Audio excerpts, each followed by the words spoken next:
We are the music makers, and we are the dreamers of dreams.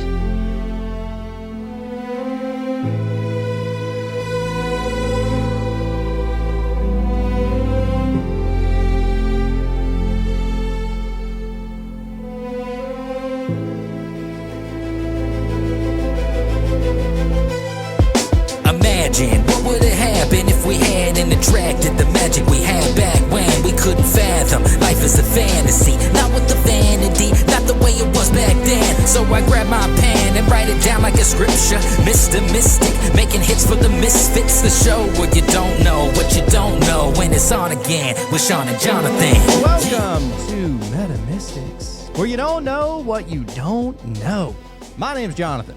I'm Sean. And today is Wonder Wednesday live show. Welcome in all of the awesome Patreon members who have signed up for the Third Eye all the way open tier or higher. We really appreciate your support.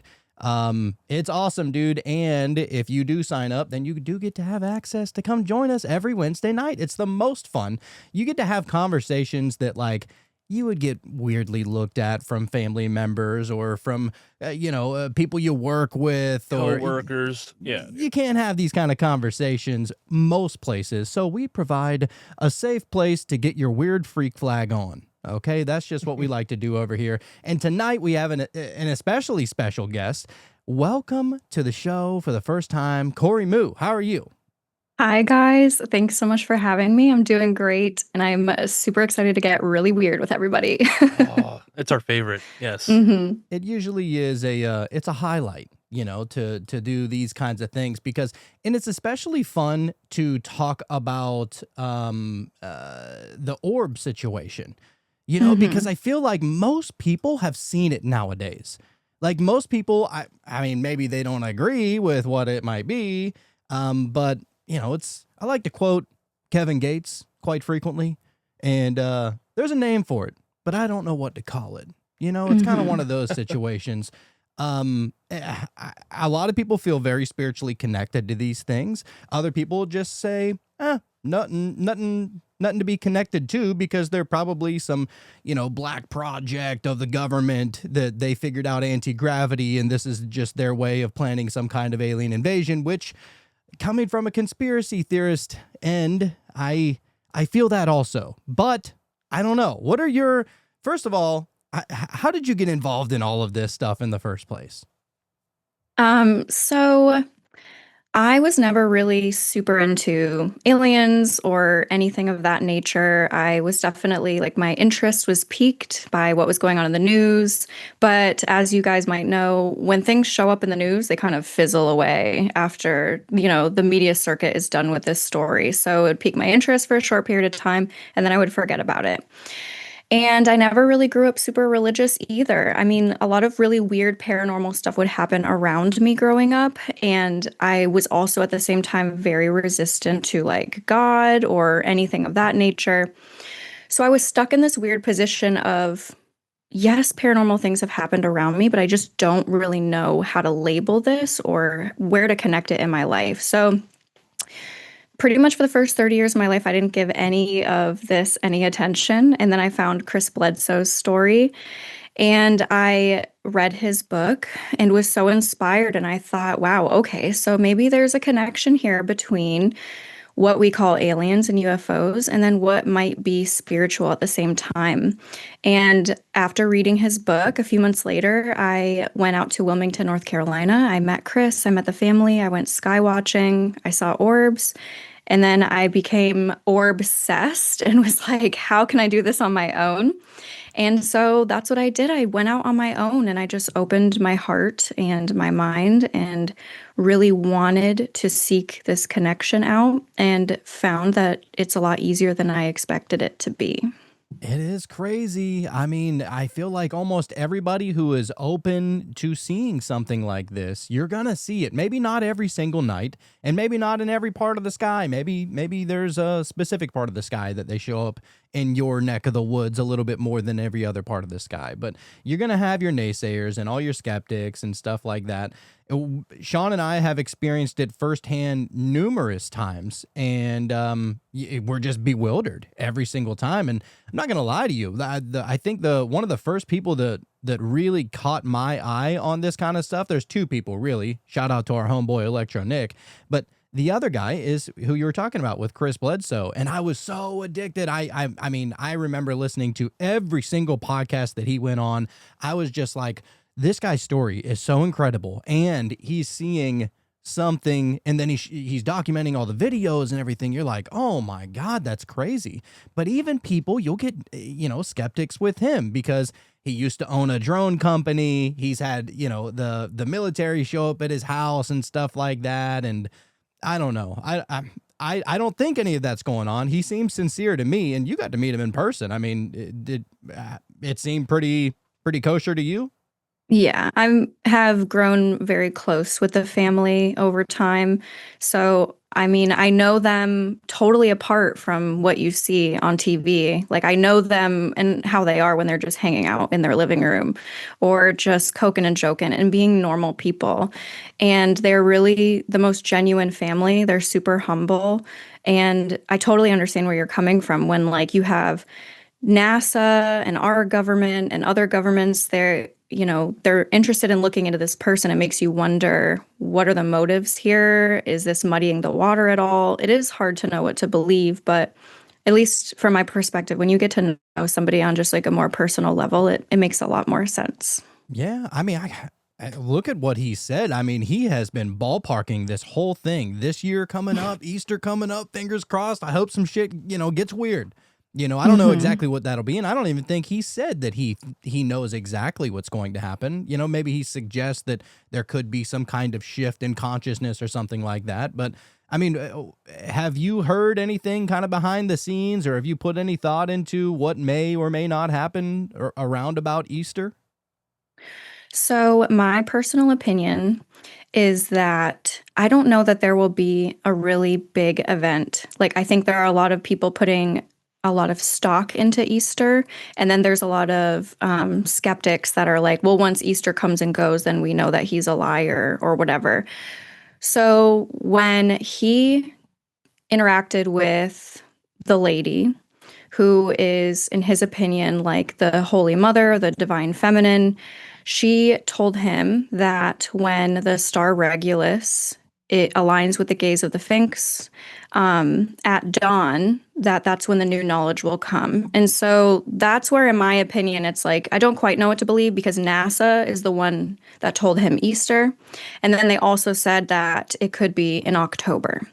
So, I take everything with a grain of salt. I'm open to whatever. What I think is happening is there is a big buildup of energy.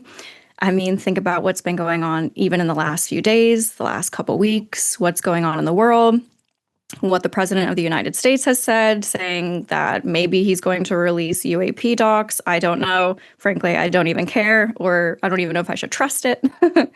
But I think that there's so much going on. People are starting to realize that, like, we are more than our physical bodies. There is more out there than just us. And people are yearning for a sense of spirituality, or at least knowing that there's something else going on here than this physical reality. And I think that those things are what is being revealed to us. And now I feel that that's just going to keep intensifying until we reach maybe the October timeframe, where I think things may be more solidified then. What that's going to look like, I don't exactly know, but I do think it's going to involve the orbs and people recognizing that we're not the only level of intelligence existing out here. There has to be so much more. Yeah, no, I actually agree when it comes to like when this shift happens. It's definitely going to be something a little more subtle. It's going to be something that's not really a visual thing, I mean, maybe more and more people will start to see the orbs, and people will start to wake up, that there are more things happening.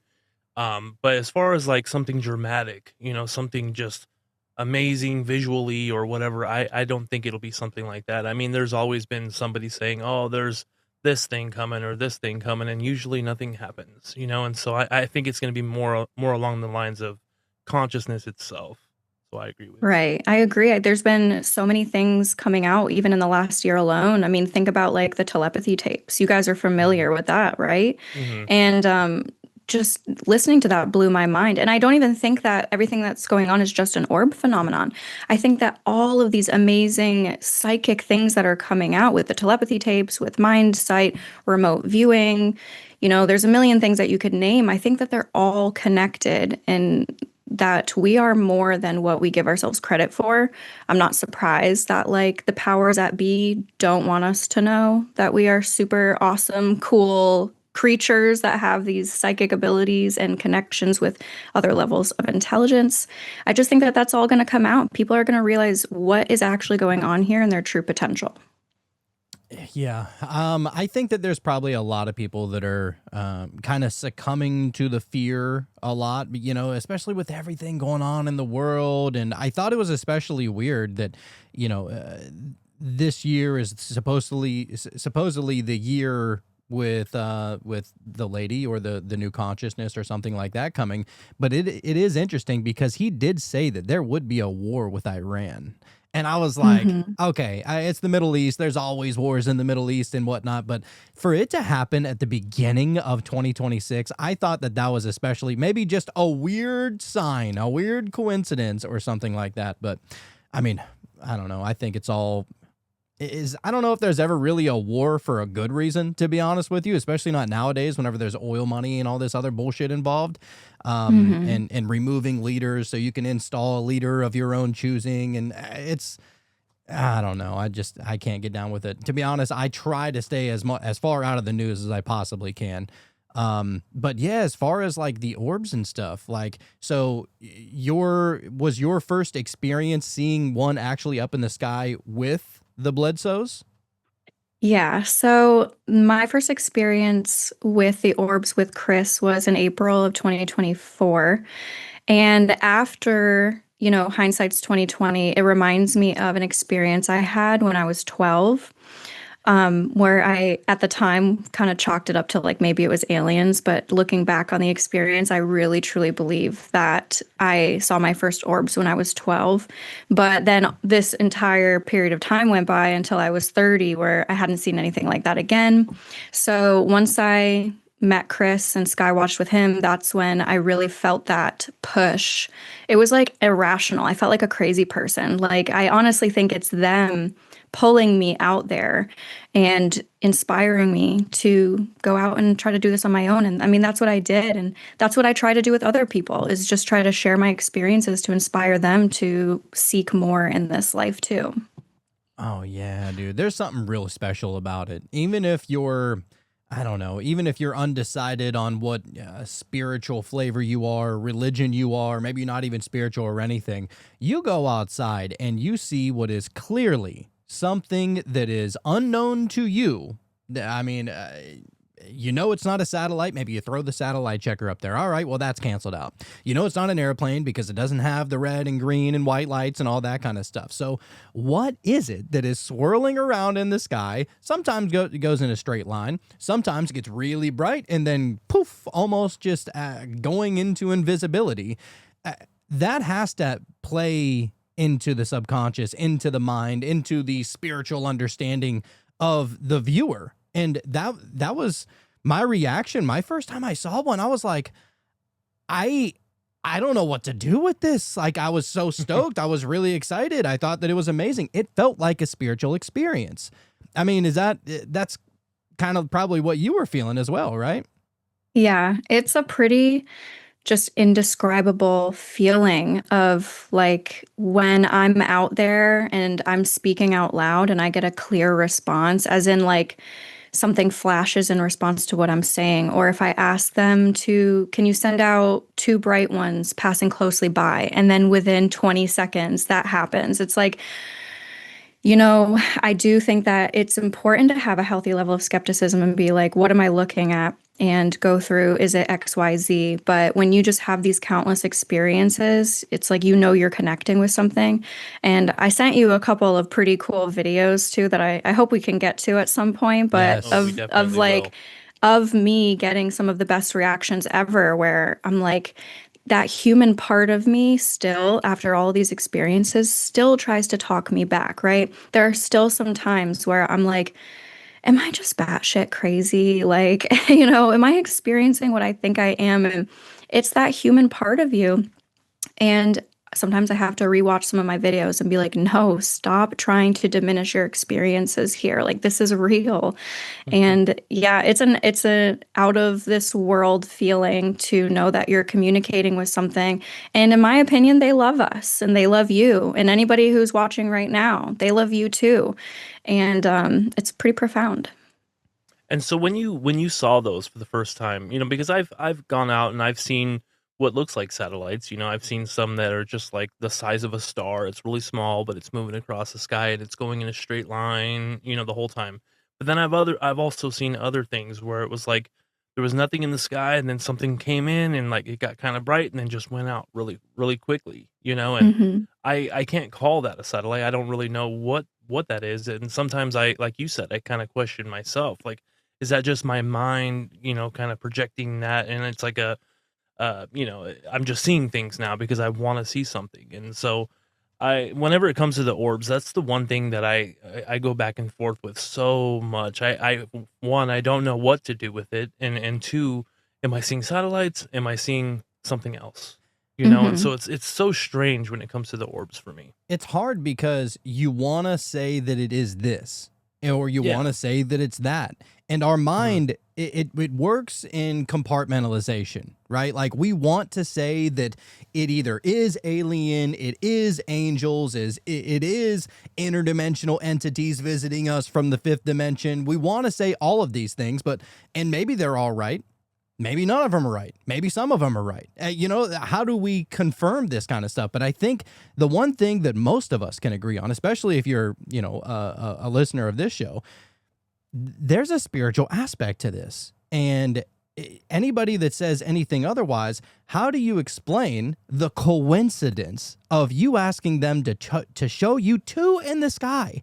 And moments later, you see it, and you're not the only one. How many people? Countless other people have maybe it's a prayer, maybe it's an internal meditational thought that you go outside and you're like, all right, I could really, if you could throw me a bone right here, I feel like I'm kind of going a little crazy. If you can prove to me at least that I'm not crazy and just show me a sign, and for some odd reason it works.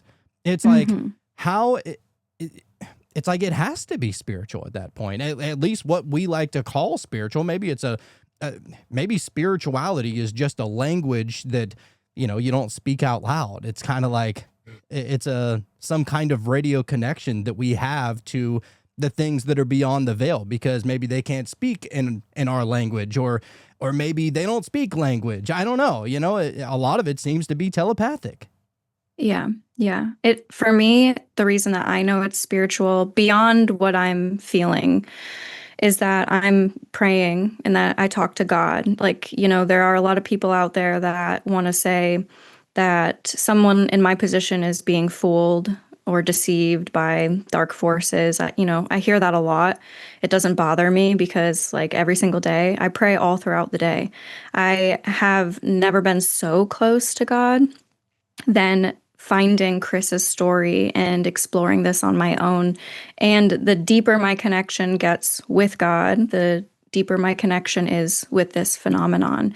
So, yeah, I believe it's spiritual. And, I know a lot of people out there that message me and they say, like, they kind of have bad attitudes about it. And they're like, I went outside for 15 minutes and, like, why don't they just show themselves to me? And I'm like, okay, well, reread your message back and maybe pick out the things that are wrong with that.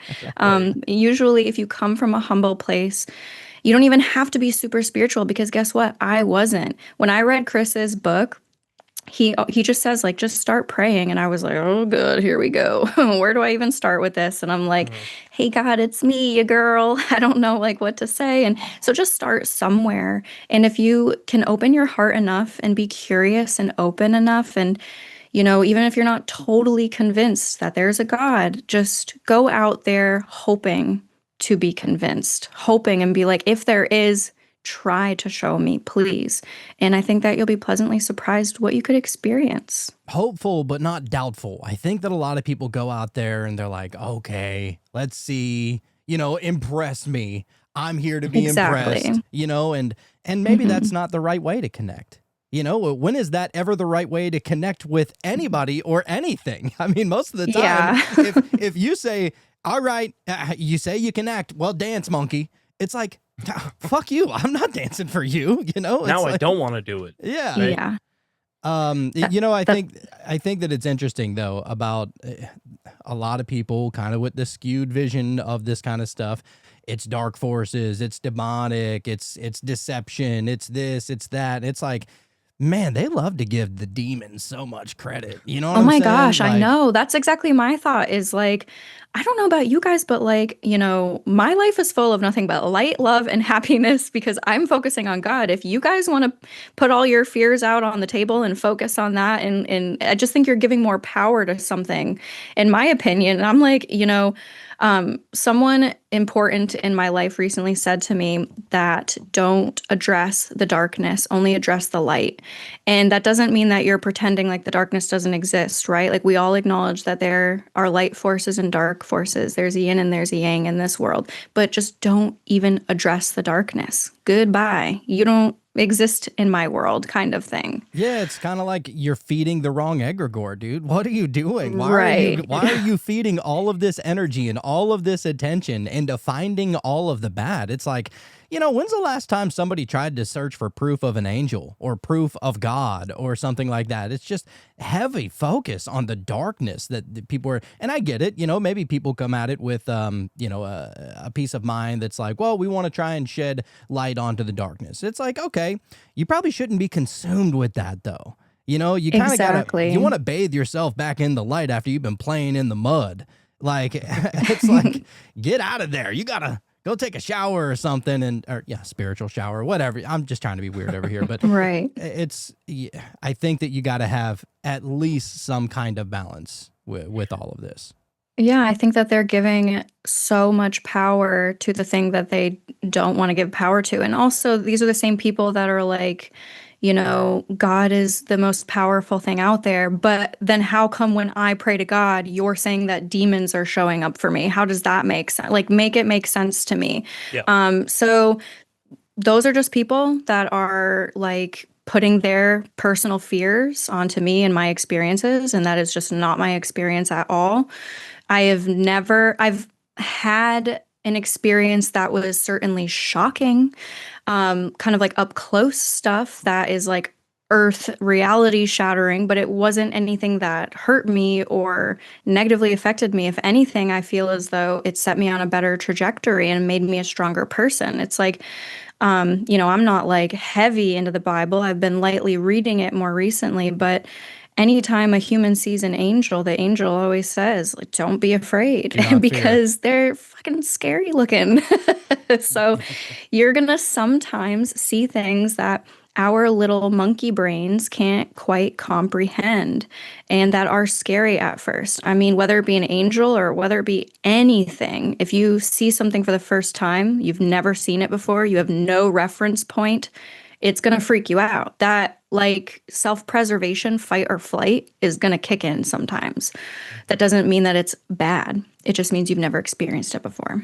100%. I mean, the unknown is always, obviously it's unexpected, but it's like, it can definitely be scary. Like anybody who has ever seen a ghost, I don't care if it is your sweet old grandma who died 5 years ago. If she comes in her light body and she is hovering 6 inches above the floor, it's going to scare the everlasting shit out of you just because it's so out of the ordinary, right? Yeah. Yeah. And something that's also outside of your control.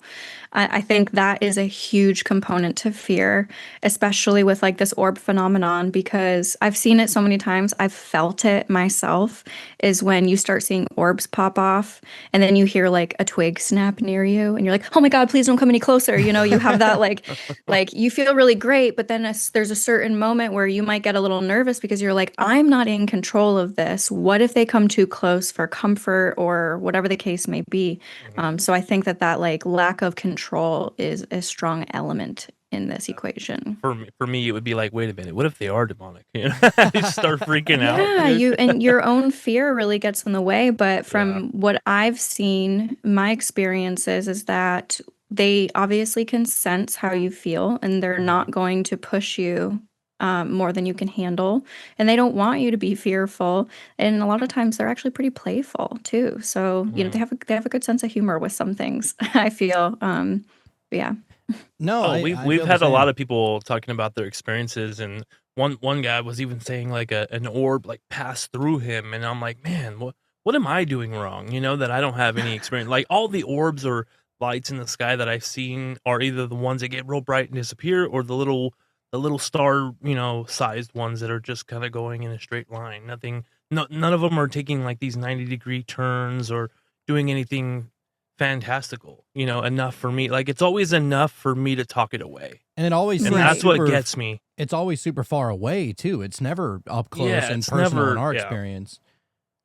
Yeah. I mean, I'm like really deep into this stuff. This is like my life. This is all I want to do. Like, I don't have a regular job anymore. This is just what I'm focusing on. Hell yeah. And even for me, like, I don't have super profound up close experiences all the time. I mean, I've had a handful of really interesting experiences, but I've found, I mean, I don't know where you guys go or what you guys do to Skywatch, but my recommendation is always to, if you want to have a really cool, profound experience, go somewhere like camping. Go somewhere where there's Yes. not a lot of light pollution, there's not a lot of people, and you can connect with nature, because that's another component to this is connecting with nature. And I mean, they speak to you through signs, synchronicities, animals, Mhm. and it's not just the orb phenomenon. If like you feel like there are weird stuff happening around you all the time, like I believe that's them, and that's my personal opinion. Yeah, Yeah. I've had an experience like that where I was outside and I was really trying to connect, and I think we were really hitting it hard on like the one consciousness, and everything is kind of you know, if everything is consciousness, and so it all kind of comes from that foundational element or whatever you want to call it.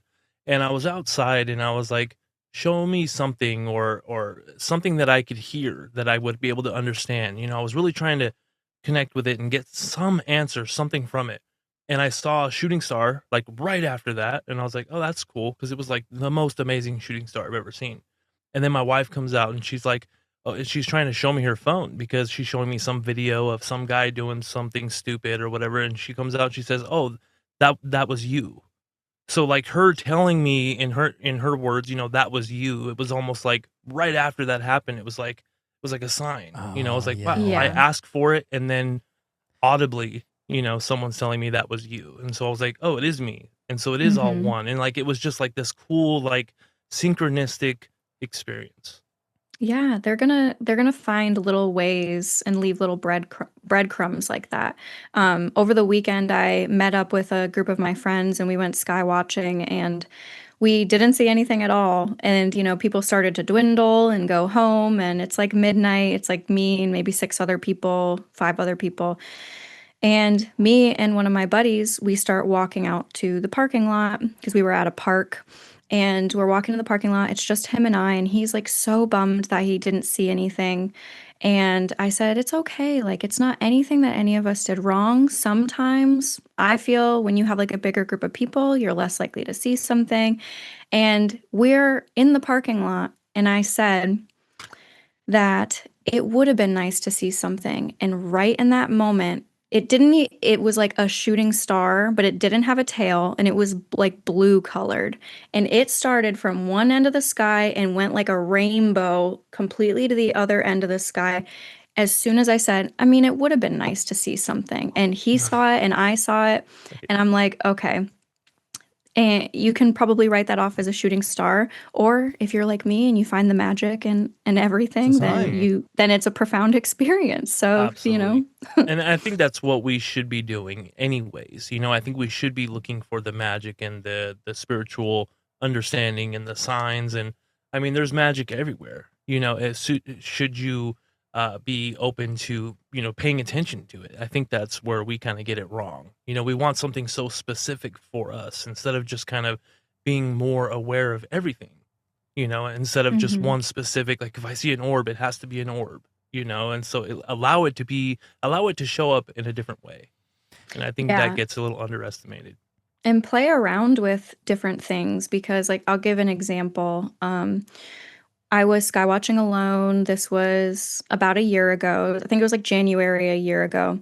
And I was out skywatching at the beach. I was living in Florida at the time. And I just had this thought in my head. I was like, maybe I can ask them to send something telepathically to me. I had never really thought about that, right? We know that there's a telepathic connection, but I've just never really asked for anything. Mhm. So I'm filming on my camera and I say, um, can you please tell me something that I don't know yet? And then I just said April 22nd. It just came out of me. And I was like, well, that's weird. And then an orb went by and I was like, oh, look, an orb. And then I forgot that I ever even said that, right? So that was probably about midnight, and then I had an early doctor's appointment at like 7:30 in the morning. It was way too early. I hate those early doctor's appointments. But I go in, and then afterwards, the receptionist is like, okay, well, your doctor wants you to come back in 3 months. How about April 22nd? And I was like, oh my God, okay. So, what are the freaking odds? I could have pulled anything out of my ass when I was sky watching. I could have said anything, but Mhm. April 22nd came out, and then just, within 8 hours later, now the receptionist at my doctor's office is like, how about you come back for your follow-up, April 22nd? It's just little tiny things. If you open yourself up to them and you pay attention, it's like, could that have been a coincidence? Maybe to somebody who doesn't, have excitement in their life at all. But I try to get excited about all the little things. So, like you said, I really think that magic is out there. It's whether you pay attention to it or not. When I was a little girl, I remember like feeling in my bones that magic was real. It Yes. was so palpable. And then as I grew up, the world totally changes your viewpoint, and adults kind of like beat that out of you. And you have to focus on the quote unquote real world. And now, like, I'm about to be 32, and I'm like, oh, I cannot believe, like, it's like a full circle. Like, when I was 5 years old, now I'm 32, and I'm back to that same mentality of like, magic is real and this life is crazy. Oh man, it is the best too. Like rediscovering that magic or whatever you want to call it is real because you remember it when you were a little kid. I don't care who you are, we all believed in some semblance of magic or whatever you want to call it. Maybe it was because of the movies that we watched, or maybe we had a weird aunt or a weird uncle or somebody that talked about Bigfoot, or somebody that said that they talked to fairies or whatever, goddesses, doesn't matter. It's like you want to believe that as a little kid, and I feel like that energy of wanting to believe almost manifests it by just believing. There's something really powerful about belief, and that's something that we've kind of understood on this show. We try to break down all the try and find the fundamental truth to all forms of spirituality. It's like the coexist bumper sticker is what we always say, right? And we're always like, all right, so they say this about that, they say this about this. What do these things have in comparison that we could use as a floor to build up from, right? And Mhm. and one thing that we've discovered is that belief is magic itself. It absolutely is belief. It doesn't even have to be a far out there belief, whether you believe in Bigfoot or you believe in Mothman or whatever. You could believe that you're going to have a shitty day today, and somehow or another, it just abracadabra manifests itself. But people don't Yep. question that. But if you say, you know what, I'm gonna have a good day today, and you tell somebody, you better believe that. If you believe it and you say it, then it will happen. People are like, I don't think so. We're just more inclined for some reason or another. Maybe it's just our stupid animal skin suit that we like to wear and identify as, unfortunately, that we only accept the negativity that could potentially happen and most likely happen over the positive aspects that could potentially happen. And I don't know. I mean, I think that people probably think that because, maybe you feel small. and whenever you feel small, what kind of dent are you going to make in reality? But whenever you can finally understand that it's all one giant oneness, call it God, call it source, call it Gaia, call it whatever you want, but like there is no separation. And if there's no separation, then one atom has just as much power as the next atom. And that's kind of the magic about it. And one thing that we really discovered that I thought was so cool is this thing called synchromysticism. It's literally looking for synchronicities and identifying them and allowing the synchronicity to guide you on your path. So if you feel like you're on your right path and you're doing what you should be doing and you're not veering off, and you know what I mean, whatever that looks like to each individual, then for some reason the synchronicities just start stacking up and layering up on top of each other like International House of fucking pancakes. Like, it is crazy the amount of coincidences, the amount of synchronicities that people can have whenever they're just following the path that they know that they should be doing. And if you don't know it, I think you got a little bit of work to do, because I think that we all have a path. Like, everybody has a path. There is nobody that is not included. And you know it whenever you start seeing the synchronicities regularly, I think. Yeah, I feel a big part of my journey the last 2 years has been totally listening to that intuitive voice that I hear. It sounds like my own voice in my head, but I feel like the thoughts are separate from my own thoughts, and following the synchronicities and following the signs. And like you said, it's going to lead you down a path. It's that human part of us that tries to chalk everything up to a coincidence is what really pulls us away from this path. But 2 years ago, like, I had a really good job. I was working in like project estimation for a company that I really didn't care about. They were like a bunch of workaholics, people that were very successful, making a lot of money. I just wasn't like connecting with it at all. And finding Chris's story and then just going on my own journey and following these signs and synchronicities has led me to like such a fulfilling life. And it's like not about money, it's about all of the friends I've made. It's about sitting here with you two and talking about this stuff and hopefully inspiring one person to follow their intuition, follow the signs and synchronicities, right? It's like you said, sometimes it comes down to feeling small and like, what kind of difference can I make? But you're never going to know what difference you can make unless you just start speaking up about your experiences, unless you start following that path that's laid out before you. And you said a couple other things that really resonate too, with the childlike wonder, which I think is a huge part to this phenomenon. Chris Bledsoe says it all the time, and it's true. Like, when I go skywatching, if I see something incredible, I'm jumping up and down. Like, I'm screaming and clapping my hands and There's laughing. nothing And like it.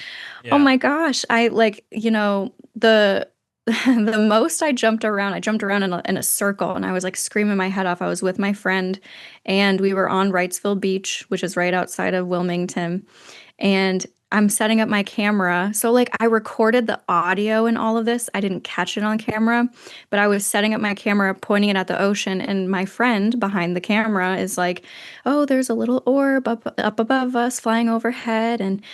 And I'm setting up my camera and I'm just like, "Oh yeah, like, can you blink if you're, happy to see us?" And I look up, and right when I said, "Will you blink if you're happy to see us?" it blinked so bright.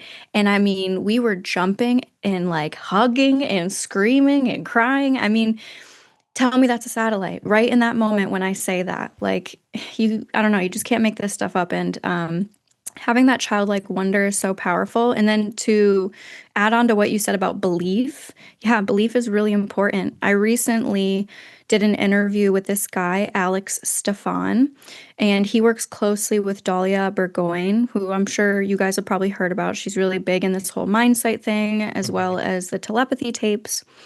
And Alex, I mean, they're like partners in this. They do a lot of trainings with people. They teach people how to open up these windows in their minds. Not only that, but to tap into other things. And it all comes down to belief, because if you put that mindfold on and you're just telling yourself over and over again, like, "This isn't going to happen for me. This isn't possible. It's not going to happen." But once you actually start to believe that it could happen, though, that's when the windows open.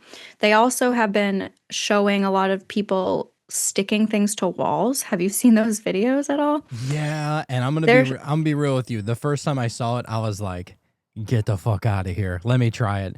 And it was the strangest thing. I took a pencil and I tried to stick it to my fridge, and I was like, "All right, this should fall. I don't care how hard I press onto it. I'm not the Incredible Hulk trying to make an indention on this thing. I'm just pressing it up against the fridge, right?" And because I saw it happen on a video and I accepted it as a possibility, the very first try, it worked and it stayed there for like a minute. I was oh like, my God. I was like, holy shit, this is crazy. And then, you know, you got that negative speak in your mind. I couldn't do it again after that. It was just the first time I was able to do it. But I was like, damn, that was awesome. I wish I would have caught it on video. That is so cool. It's that belief part of it. That's what he says. He's like, whatever you have to do to convince yourself that this is possible, then do it and it will become possible for you. So now that you've done it, you just have to tap back into that memory of being like, I know it's possible. Why? I've seen other people do it and I've done it myself and I know I can do it again. Even if it takes you 50 tries, that's okay. On the 50th try, you're going to get it. Because even Dahlia has said, like, I think I saw her upload a video once where she stuck a pencil to a fridge and then she's like, what you didn't see is the last 45 minutes of me like trying to do this, because we're all human. And even though someone might be incredibly tapped in, maybe a little more than other people, like you're not going to get it every single time, right? It's just practicing. It's that belief. It's just doing it. And it's just fun. Just have fun with it. Don't take life too seriously. Yeah. That's the main message right there. So really just your will, wanting it to stay on the fridge is what's making it do that. And believe, there's like will and believing, belief. like this is possible. I believe this is possible. Not like, oh, it would be cool if this could happen, or it'd be cool if Right. this was possible. It's like you need to tap into that true believing that like I can actually do this. Like I know it's possible. Yes. Yeah. Wow. I haven't tried it myself. I've been wanting to, but I know that like I want to really set aside some time. I want to do it with like, I don't want to do it on the fridge. I want to do it like on a wall or something. I got to set up a camera in this room. But then at the same time, I'm like, should I even bother setting up the camera? Not everything has to be filmed, but like there's like this weird world we live in where we feel like we want to share these experiences so bad. And you know, nobody's going to believe me, like Pixar, it didn't happen kind of thing. Yeah. But I need to play around with it and have fun with it because I just think it'd be a lot of fun to try. No, I mean it's great to have validation with that kind of stuff too. You know, because like we were talking about earlier, how many people, I guarantee you at least half of all the people in your life think that you're crazy, right? Like at least half. Yeah. And you kind of want, and as not just you, everybody, we all want some kind of proof that points us to, all right, you know what? Maybe I am a little bit crazy, but I'm not stupid. You know, like I know what I'm talking about. I'm just weird enough to go and experiment with it. And if you can catch it on camera, oh my God, bye haters. But even the haters, they're going to be like, well, there's lead in the paint. Or clearly the fridge is magnetic, even though it's up against wood somehow. It's like people will figure out a way to be able to debunk all this stuff. Doesn't matter how many videos, but those aren't the people you're trying to reach. You know, those, unfortunately, not everybody's going to think the same thing that you think and the same thing that we think and everything like that. But I think that it's just trying to find your tribe. And because once you find your tribe, man, you start bouncing ideas off of each other. You, all right, what did you think about today? What did you read about today? What did you what did you experience? And it's a fun thing to do. And I just love this, all of this kind of stuff. We had your boy, the Psy Games champion on the show the other day. Ryan Dabian. Yeah, he's great. My God, that guy can talk. I mean, you ever seen that? You ever seen that movie? Was it Eddie Murphy or something like that, where he could only say so many words until he died or something like that? That's what I was thinking. I was like, damn, I hope there's not a word limit for this guy. But no, I love him. I love his enthusiasm, and the talent on this guy is through the damn roof. He's just so true and genuine too. Like you just know, like he's just an honest guy. Yes. He's a family man, and he's been working his ass off because I saw him at the side games over the summer, and he was pretty good. And Ryan, forgive me, you were pretty good, but you were nowhere where like you are right now. He is blowing it out of the water. He's doing amazing things, and I think that he's the perfect person to show people like, you know what, if you just set aside a little bit of time every day or even a few times a week, look at the type of stuff you can achieve here. Oh yeah, and he's a great example of living in that in his highest excitement. It seems like everything that he Hmm. does, everything that he talks about is like the coolest thing that he can imagine. Whether it's his Yes. motorcycles or doing the side games and just all of these different things, he can just go on and you can really feel the excitement. Like it's just oozing out of him. It's like he can't even help it. Yeah, he And has such so positive energy. And, if that's just not a testament to like us being aware of our energy and our frequency that we're operating at. Because if mhm. you have like a bad attitude or you're having a bad day or whatever, like, I think I like to believe in the law of attraction. So you're going to kind of attract negative things. But for him, he's listening to music, he's dancing, he's doing jumping jacks, he's hyping himself up. Like, you want to be the most successful psychic out there? Well, you need to do it. And he's, talking himself up. It's so inspiring. He's just literally like a golden retriever in human form. Yes, he He's is. got great energy. And I think he's really going to go places. Very, very inspiring. And I actually have another interview coming out with him in a couple days. This was like a part two that we did where I wanted to address some of the major concerns that like people had in the comments, right? So like let's show in depth what the mind fold is. Let's talk about why you're not seeing through it. And then people talk about like the little Zener cards that he uses and how there's like braille on them. So he shows the different cards he has. Like it's important to address people's concerns. And like you said, sometimes there are just people that don't want to be convinced otherwise. Those are more of like the cynics. And I think there's a big difference between them and a skeptic. A skeptic is like, I want to be convinced, but like you're really going to have to work for it. They're open to being convinced. Um, but then we just go into like a bunch of different exercises of how, people at home can do this with basically stuff that they already have in their house. Mhm. So I think more people need to start doing this and practicing. They'd be Ah, surprised. yes, yes. And on that show we did with him, we were trying to connect with the cards that were being pulled and is it red or is it black, right? Just your basic standard Hmm. deck. And we each got a couple of them, and to be honest, there was both of us maybe a color popped in our head and then we were like, nah, it's the other one for some reason, some logical reason, I'm sure. Mhm. And those are the ones that we're like, man, I wish I could have that back because I know that I had it, and for some reason Yep. my stupid logical left That brain mind second was like, guess. well, it's Yeah. less likely that there's going to be a red one because you just had two red ones pulled, and it's like, it don't work like that. Mhm. First of all, there's what 26 reds and 26 blacks. I mean, the fact, I don't know, it's fun to really start diving into. Even me and my wife, we were trying to do it the other night, well, a couple weeks ago, and with Uno cards, and just trying to guess the number and the color. It's basically the same thing, but Hmm. and we got a couple of them, but I think that it is like this whole consciousness thing or this intuition, this precognition, whatever you want to call it, is it's like a muscle. And it's something that you kind of got to get comfortable with. And what I loved about Ryan is that he went through the process of what he was seeing in his mind. He would say, I don't know if it's like a circle or something. He's like, big, bubble. And he's I love showing that. us, the process of what's going on in his mind and what he's sensing and how he can relate that. If you're not constantly flexing that muscle, then you're not going to know what a bubble means. Maybe you're going to say Mhm. 8, maybe it could be I anything. think this really plays in very well with the synchronicities and really trying to be aware of everything and just the fact that his language with whatever this is that's happening, like the fact that he saw bubbles, which meant it was the water shape or whatever it was that happened.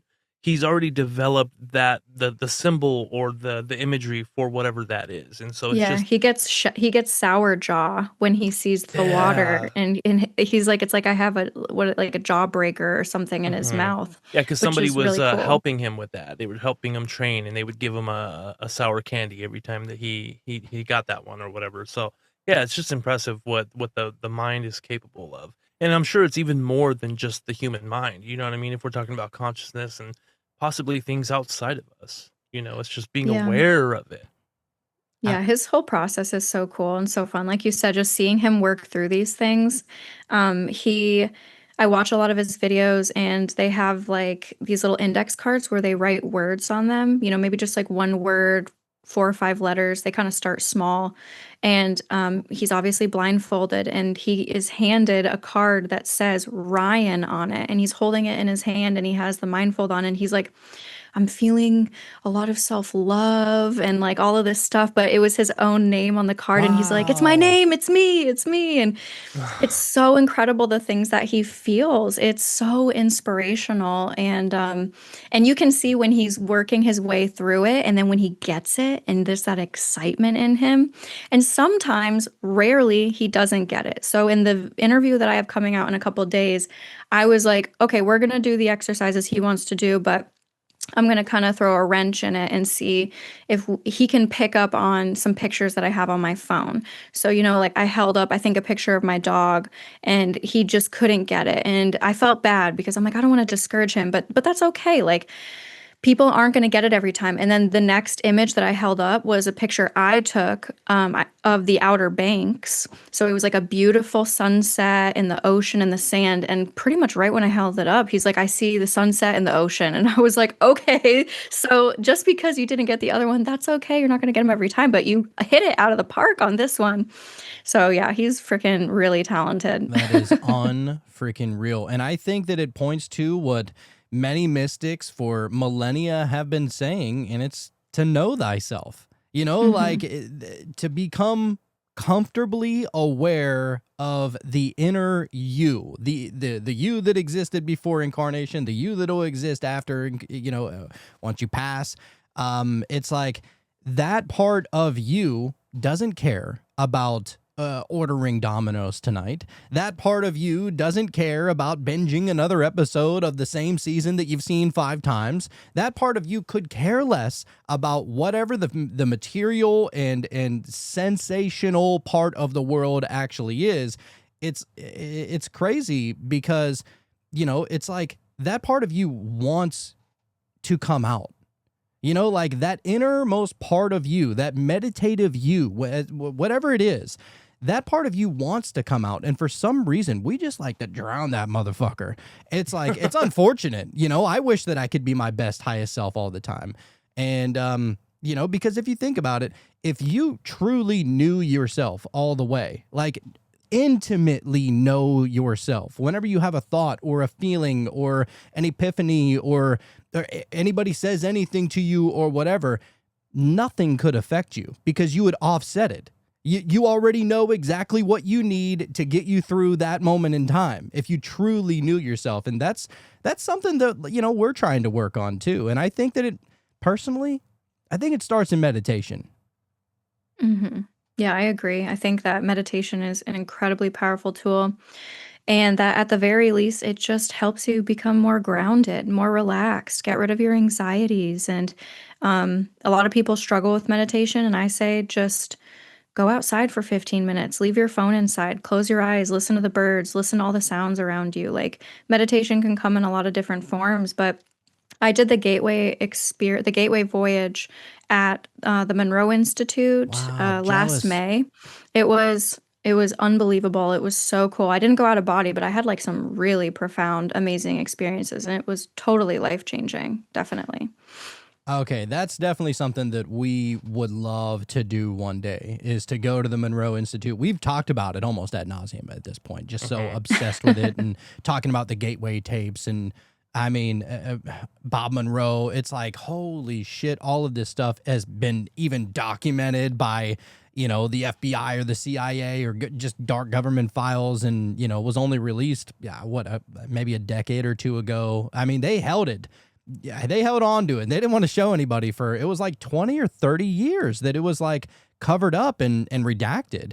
And then you start looking a little bit deeper into it and you're like, oh my God, it's so much deeper than what I originally thought. I just found myself the other day looking up the actual unredacted files of the Gateway, the Gateway experience with Robert Monroe. And there's some things that I read in there that I was like, I don't remember reading that part in there because it's, I don't know, 27 pages or something like that. How often are you going to go through like the mundane parts of it? But it's like, man, there's really something special with all of that. And, oh, Nora, go ahead. No, Nora, it's been a while. It's been a while. What'd it do?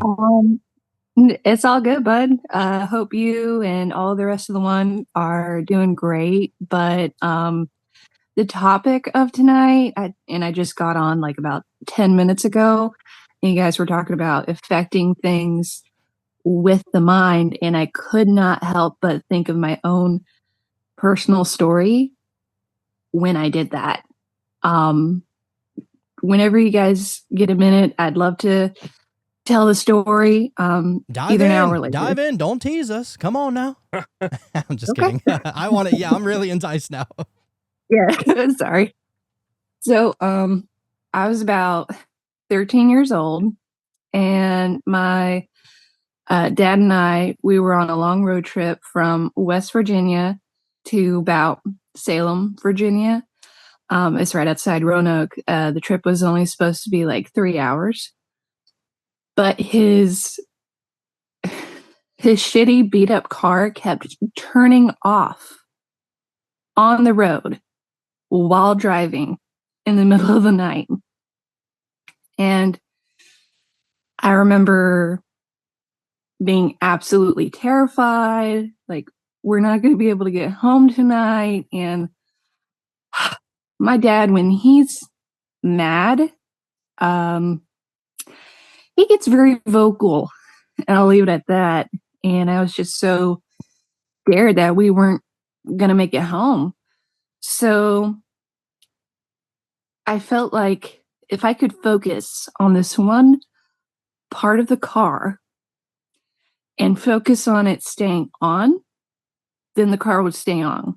And I'm getting chills telling the story, dude. I was able, when I focused hard enough, and like the part of the car that I needed to focus on was like right in front of me in the engine. Maybe it was a battery, something else, I don't know. But again, this car would just shut off while driving. And as long as I focused on whatever part of the car it was, it stayed on. It stayed on. And as soon as I released focus, the car would shut off. Oh. And guys, at that time, I just learned about this scientific theory in school. So I kept practicing right then and there. As soon as, if I kept attention on that part of the car, it stayed on. And guys, I shit you not, I counted around at least 10 times that it would stay on. And as soon as I released focus, it turned off. What a heavy responsibility. Dude. Yeah. She's all, needless to say, we made it home. Yeah. Right? Yeah. And that To happened me. when you said you were a kid when that happened, right? Around 13, yeah. Yeah, I mean, I'm telling you, children are just powerful beings, and then it just gets beaten out of us the older we get. It really does feel like it. And I swear, like you saying that just like unlocked memories in my own mind. Like I remember doing stuff like that. And maybe, you know, you're a little kid, maybe you think that you're pretending, but even whenever you were pretending, you didn't say, I'm faking it. It was pretending, which was different. You know, like there's something different with pretending as opposed to like faking it. And it brings it to life somehow, and it manifests in the physical reality. And you feel like you have a say-so. And that's what's so awesome about all of this, is that we can influence our reality. And I wanted to go back to something that we were talking about earlier. All right. So let's just say, for all of the naysayers out there, if you see an orb that is flying over the sky, or let's say you go outside and you're trying to manifest this or something like that. And let's say, I don't know, you ask and you're like, all right, I want to see something. Please show me anything tonight. I just really want to see it. You're hoping for an orb.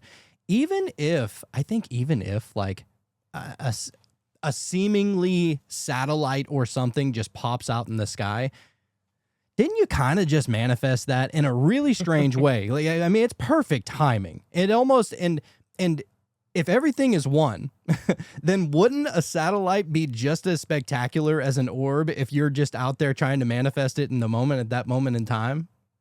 I don't know, I'm Right. just getting Aren't weird you over like, here. at the very least, like, does that not just prove that maybe you're a little psychic or something, that you're picking up on this divine timing of this satellite? Like, yeah, I still think that that's pretty profound.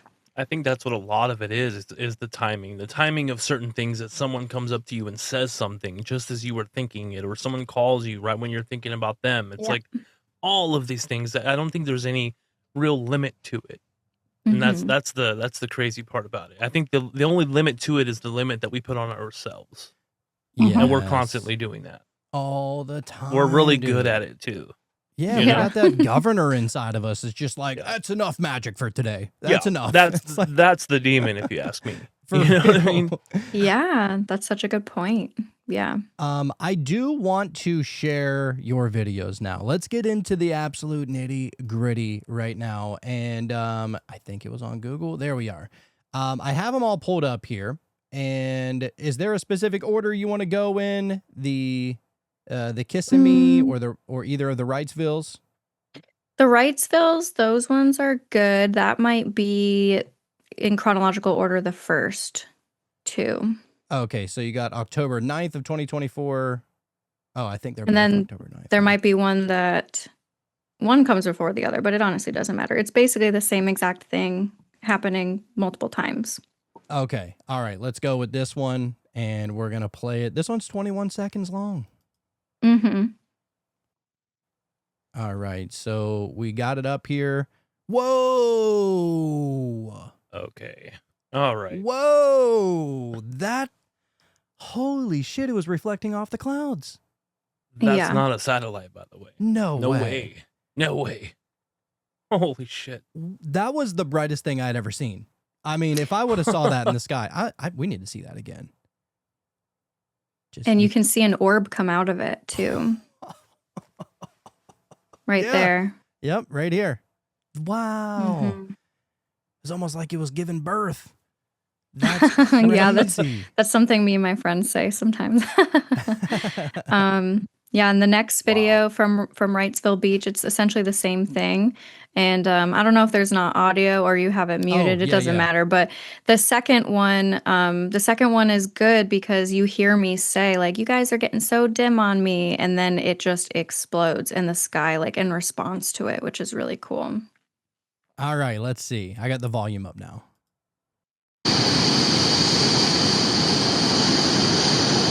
You guys are getting so dim on me.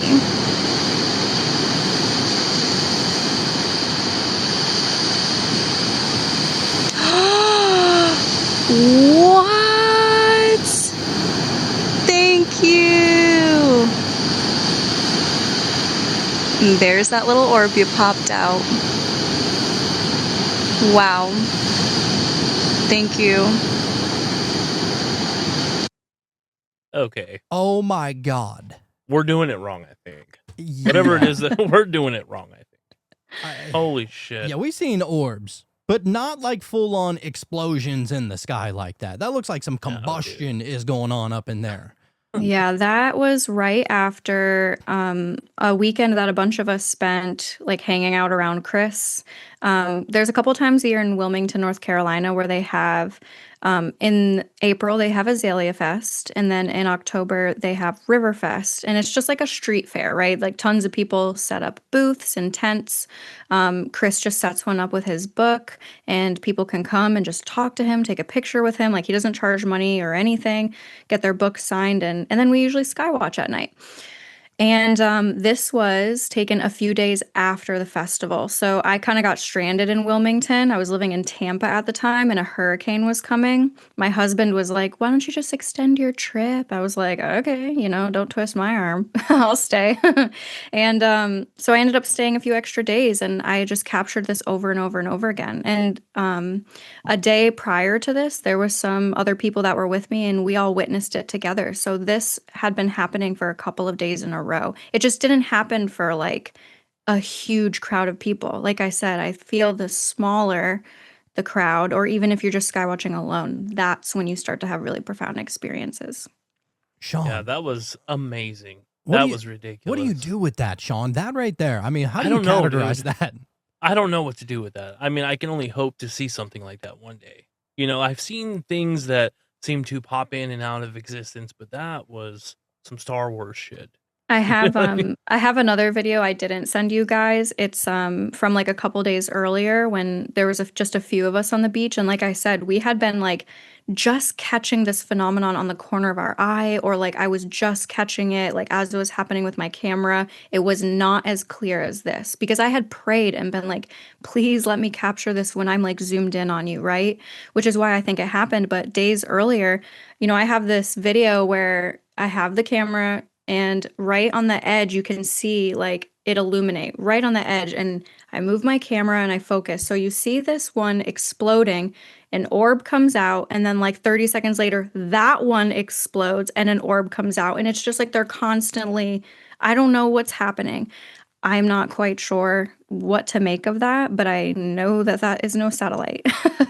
And just Yeah, I agree with you. how they're able to, I mean, seemingly coincidentally just line up whenever you say something like that. I mean, whenever you go outside, I mean, and my mind is fucked just like everybody else's, but like, so whenever you go outside, are you hoping that you say the right thing to get them to manifest in the moment? Like, do you have a certain phrase or a certain word or a certain state of mind that you put yourself in to maybe allow these things to manifest? Or is there, no secret sauce, or what's your process if there is one? There's no tricks, there's no weird ritualistic things. It's all just opening your heart. I've learned to build my own connection with them where like, I just go outside and just earnestly, honestly, and lovingly try to connect. And sometimes I just go out there and talk to them and I don't see anything at all. Sometimes I go out and I'm just praying to God. But, when they're there, they let me know that they're there. And then at that point is when I might ask for something. I like to ask a lot of times for an orb for, let's say, a specific person that I know that's going through a tough time. They respond a lot to that. And so I'll take out my phone or my camera and I'll think of somebody I know that's struggling and I'll say, "Can you please send some light and love? Can you send a bright orb for this person?" And a lot of times they will, or I remember filming one for my mom and saying, "Could you please illuminate brighter so that I can show my mom?" And it just got super, super bright and went back down. And sometimes I ask for things and then nothing happens, and that's okay too. But it's just pure love is all I can really say it is.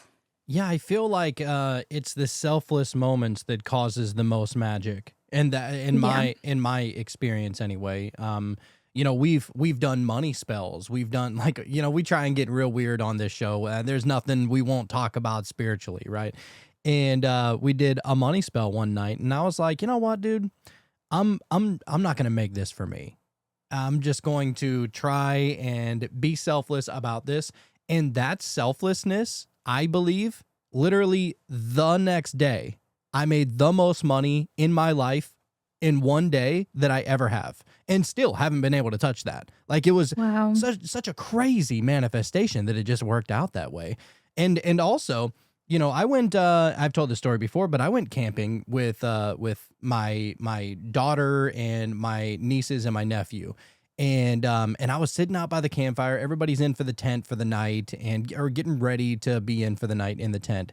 And obviously, whenever you're out camping in the woods, it is there's no light pollution. It's beautiful. You can see all the stars, you know. And went out there, and I'm sitting by the campfire, and I'm like, man, why am I not seeing anything? Like, it's so clear, and it was like a perfect summer night, and it was not too hot, not too cool. It was the perfect night, and all the kids were there and everything. And I was like, all right, well, maybe if I just, you know, think about including the kids on this, you know, like, and so I asked, I was like, can you please just show me so I can show the kids? That's all I want, because I'm not even going to tell them what I think it is, but I just want them to be shock and awe and, you know, that euphoric feeling that you get whenever something magical is going on. I wanted them to have that night, because, I mean, you always want your kids to have the best experience. And as soon as I had that thought, I saw one circling across the sky.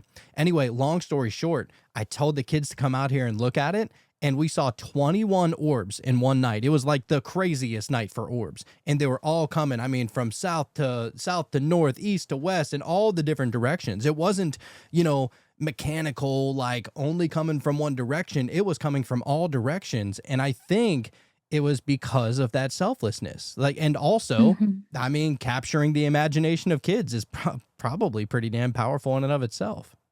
Yeah, yeah. Like we've been saying, I think kids are just naturally really magical. So when you start including them, it just elevates the frequency around you.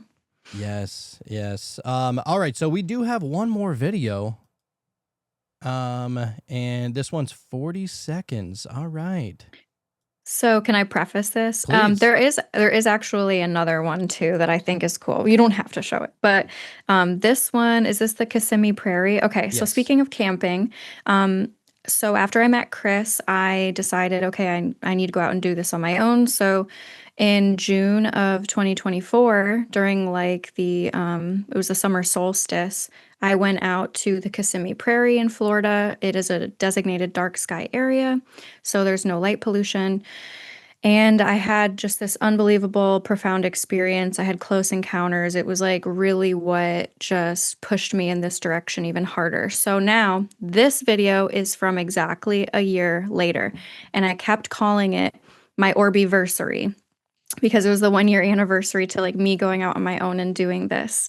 And so you guys will see how one orb reacts when I say happy Orbiversary. It's All cool. right.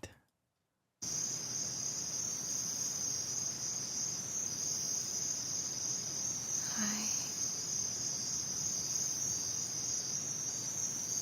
Happy Orbiversary.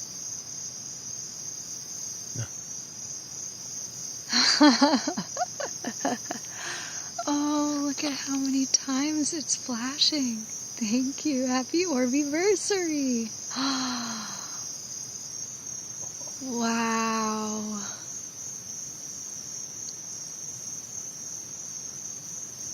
Oh my gosh. I sound like such a dork. I don't know about you guys. I hate That gave hearing me my own chills. voice.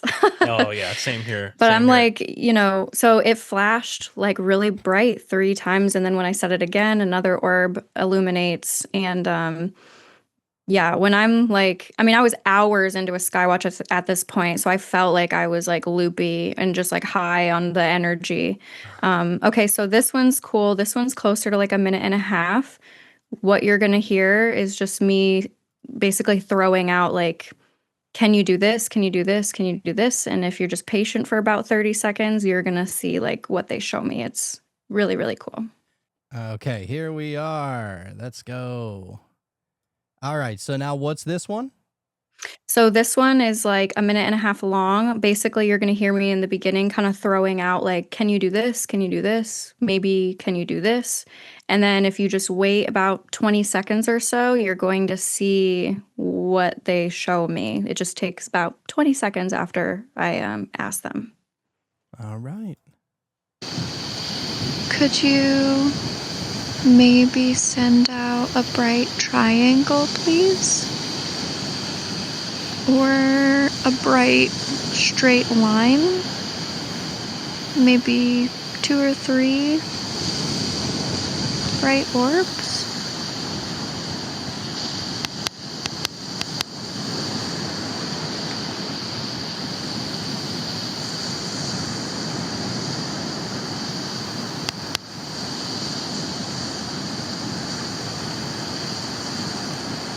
Whoa.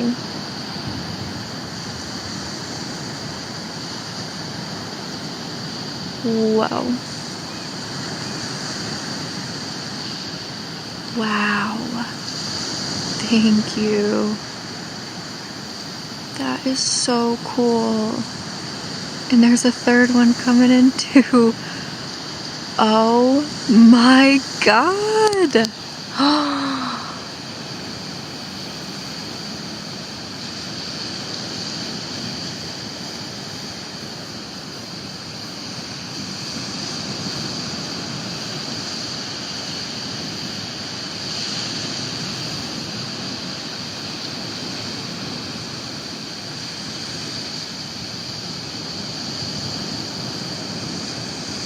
Oh my god. Wow, that thing, dude, that looked like the was sun huge, out dude. there. That was humongous. Yeah, I think you can hear at a certain point, I just like stop saying things because my jaw was just like on the floor. And I'm like, I just need to be quiet because otherwise I'm going to be like, holy fuck, like, you know? That's so crazy And, too. And you asked for the triangle or a straight line, and you had the third stray one coming over, and at a point, it did form a triangle. Yeah.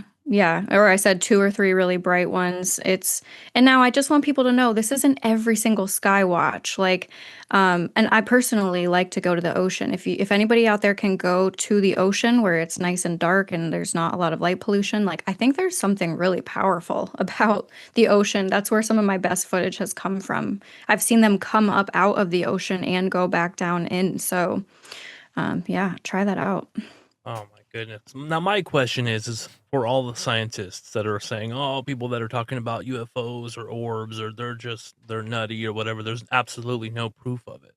Like, what is that? You know what I mean? I know. I mean, One's talking on these videos. I sound nutty. When I listen back to it, I hate the sound of my own voice and I'm like, God, whatever. But, you know, when you're in that moment, it's so profound and emotional and overwhelming that I'm just like, I mean, I just let it roll, whatever comes out of my mouth, I'm not in control of. Oh, it's astonishing for sure. And there's definitely a feeling that you get when you see something light up that bright. It's like Yeah. a brightness of something you've never seen before. Like, and it's hard to explain, but just the level of brightness and the color of it is just so unknown, unfamiliar. Yeah. It can be really overwhelming. Like, on that same beach, Indian Rocks Beach, there was one time, this was a little less than a year ago because I moved to North Carolina in July. But anyway, I was at the beach and just like feeling particularly overwhelmed with this emotion and just like welling up with tears. And I had to step away from the camera because I'm seeing like triangle after triangle, you know, orb after orb. They're responding to me. I'm like, sometimes it gets to be almost too much, right? And I step away and I'm just like kind of drop to my knees in the sand. And I'm like, why? Like, why would this be happening to me? Is it because I asked for it? Is it because I signed up for this in a previous life? And, you know, I felt some messages come through that I'll never know if it's really in my own head or if it's something that they're telling me. But I heard get up. After a few minutes, I clearly heard get up. And so I got up, and when I walked back over to my camera, my battery was about to die. And it had like that thing up on it that said like low battery. So I think it was obvious to me in that moment that there was something telepathic. And they're like, okay, girl, enough's enough. Just get up and get back to what you are supposed to be doing, which is sharing this phenomenon with the world. Right. Yeah, it does seem like they want to be seen, and not just by the people that are there to video them. I mean, it's almost like it wants to spread online. It wants everybody else to see what's going on.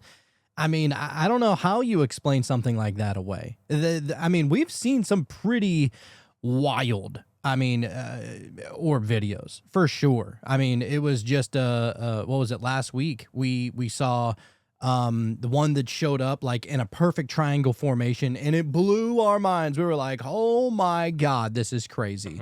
But to Yeah. see them, I mean, so vibrant, so expansive, the way that you're able to capture in your video, miss me with the satellite bullshit, because there's absolutely something else going on here. My question to you is like, I remember when I being a little kid looking up at the sky all the time. Like all the time. We were always outside. You know how our generation was. We stayed outside for everything we did. I don't ever remember seeing anything like this. Why does it seem to be happening a lot more now, in your opinion? Or do you think it's kind of always been there? I think it's always been there, but we are at a very pivotal point in humanity. I think that we are probably like the first civilization that hasn't been connected with this. I think ancient civilizations have been totally tapped in. There's been a synergy between us and this phenomenon for probably hundreds of thousands of years that we've been around. I think that there is an imbalance in this world right now. And that, I mean, imagine if everybody went outside and looked up at the sky and made a connection with God or whatever they believe is out there and saw like what some of us are seeing. Imagine if the whole world saw that and was like, I mean, it would make the world stand still. Wouldn't it stop every war? Wouldn't you think that the 99% of humans would stop everything and be like, holy shit, there is more out there than just us? So I think that that's why they're showing up a lot. And I think that's why, like, I think it's kind of goofy to think like, oh, if they are angels, they're like, film me, film me. And I don't think it's like that basic. I think that they understand that this is how you reach people, right? This is how you reach people across the world, is through videos. So, yeah, when I was a kid, like I don't remember seeing this stuff, but like I said, when I was 12 years old, I had an experience that I look back at now, and I think it was the orbs. I was out fishing with my dad and another relative, and we were in Georgia, and I don't even remember where we were. We were visiting family, but we were fishing on a cow pasture, and I mean, you saw nothing but the stars. It was beautiful out there, and all of a sudden, one of the adults was like, what in the hell is that? And we all look up, and above us were like these orbs of light that weren't making any noises. They did not seem very high in the sky, and they were doing these crazy maneuvers. And I remember one of them illuminating so bright and then just zipping off. And I was 12, but I was with my father and another adult. And all three of us were just like, wow, I mean, I guess that was aliens, but like, what do we do with that? And we just. Right. Just chalked it up to that and moved on with our lives as if it never happened. But I think it was the orbs. Absolutely. It makes a lot of sense. And my thing is that people have been talking about UFOs for centuries. I mean, at least decades, but probably centuries in their own words. And especially if you think back to like the time of Roswell, and then a lot of the UFO disc sightings were happening, or the Dorito chip were happening, or all the different shapes and sizes and stuff like that. And it always seemed like it was mechanical or made out of some kind of metal or material. And it's so strange too, because if you start to look into it, like what was it, Eisenhower, that allegedly made this deal to you can experiment on humans as long as we can have some of your technology. I don't know how true that is or not, but it's a fun thing to talk about. That's how we got the microwave, I heard. That's what so every time I put something in the microwave, I'm like, fucking Eisenhower, you know what I mean? Right. But it's like, it used to seem like it was always very mechanical, and then you got people talking about picking up like metamaterial out in certain parts of the desert, and That's fascinating. which is very fascinating. And I don't know, American Cosmic. I was trying to think of that book. Yeah. It's a good book. A great book. Love it.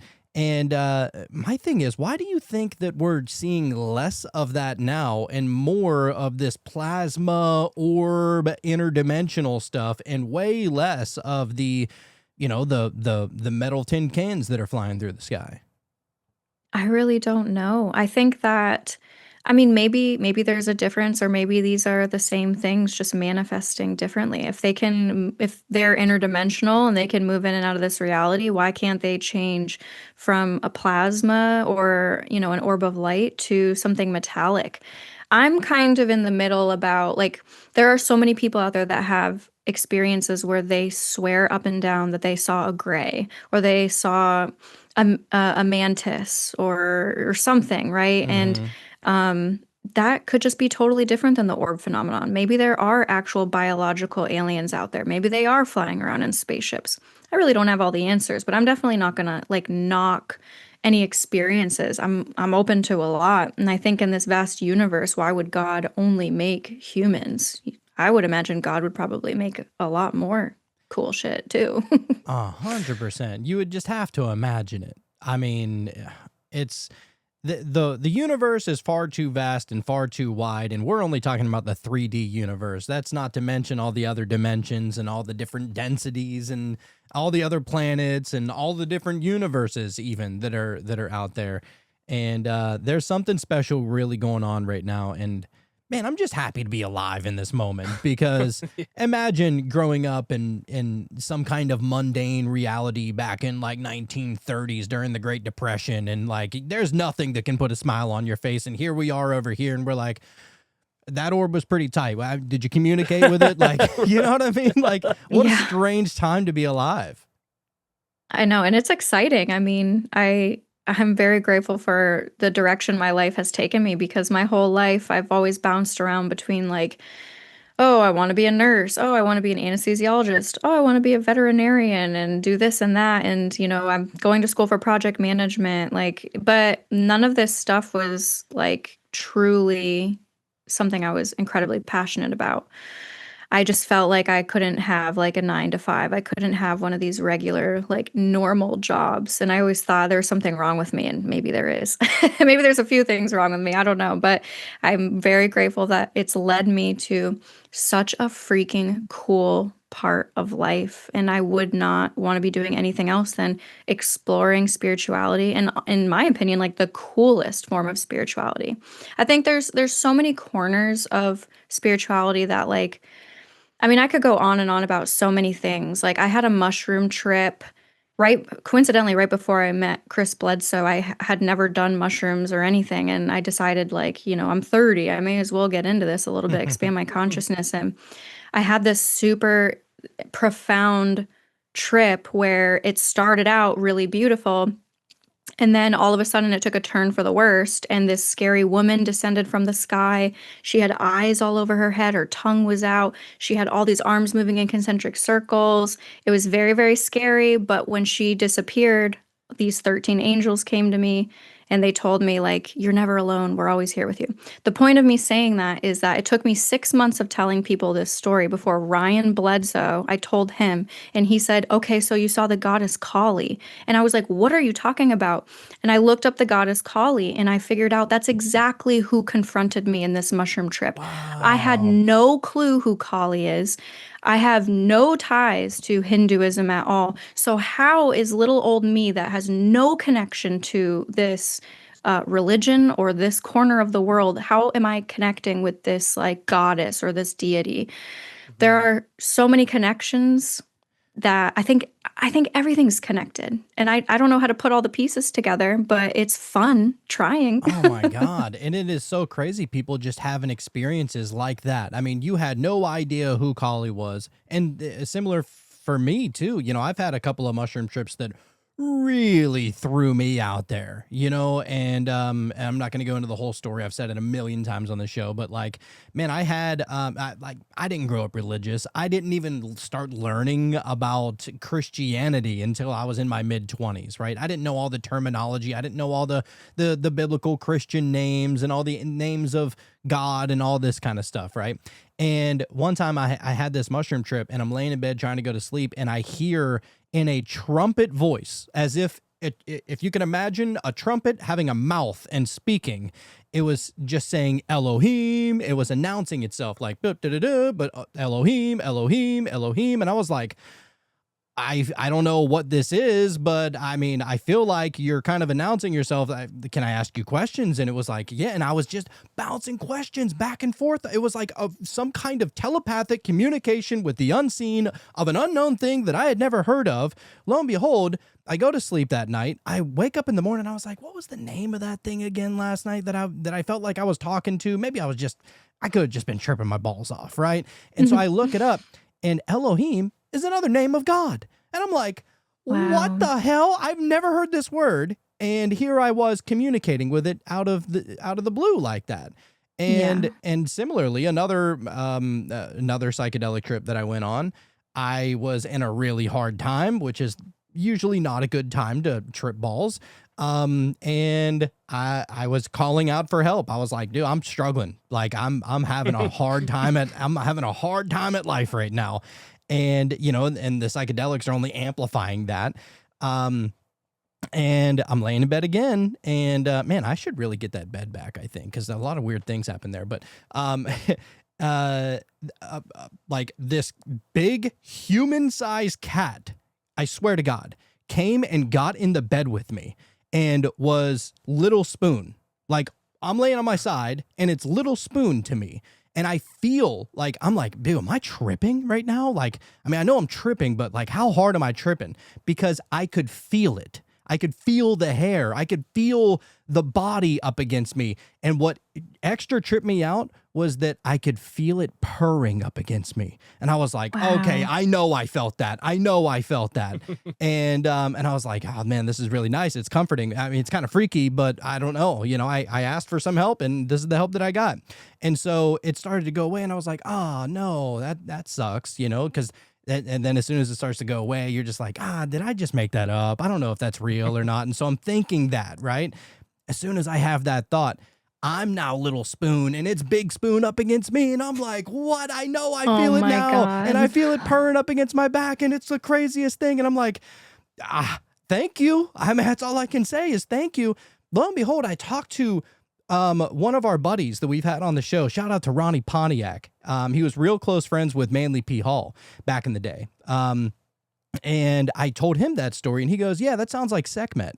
And I was like, oh my God, like the Egyptian cat Sekhmet was like a goddess, right? And man, it's just the weirdest things happen on psychedelics. And now we've done extensive research on psychedelics, trying to figure out exactly what's going on.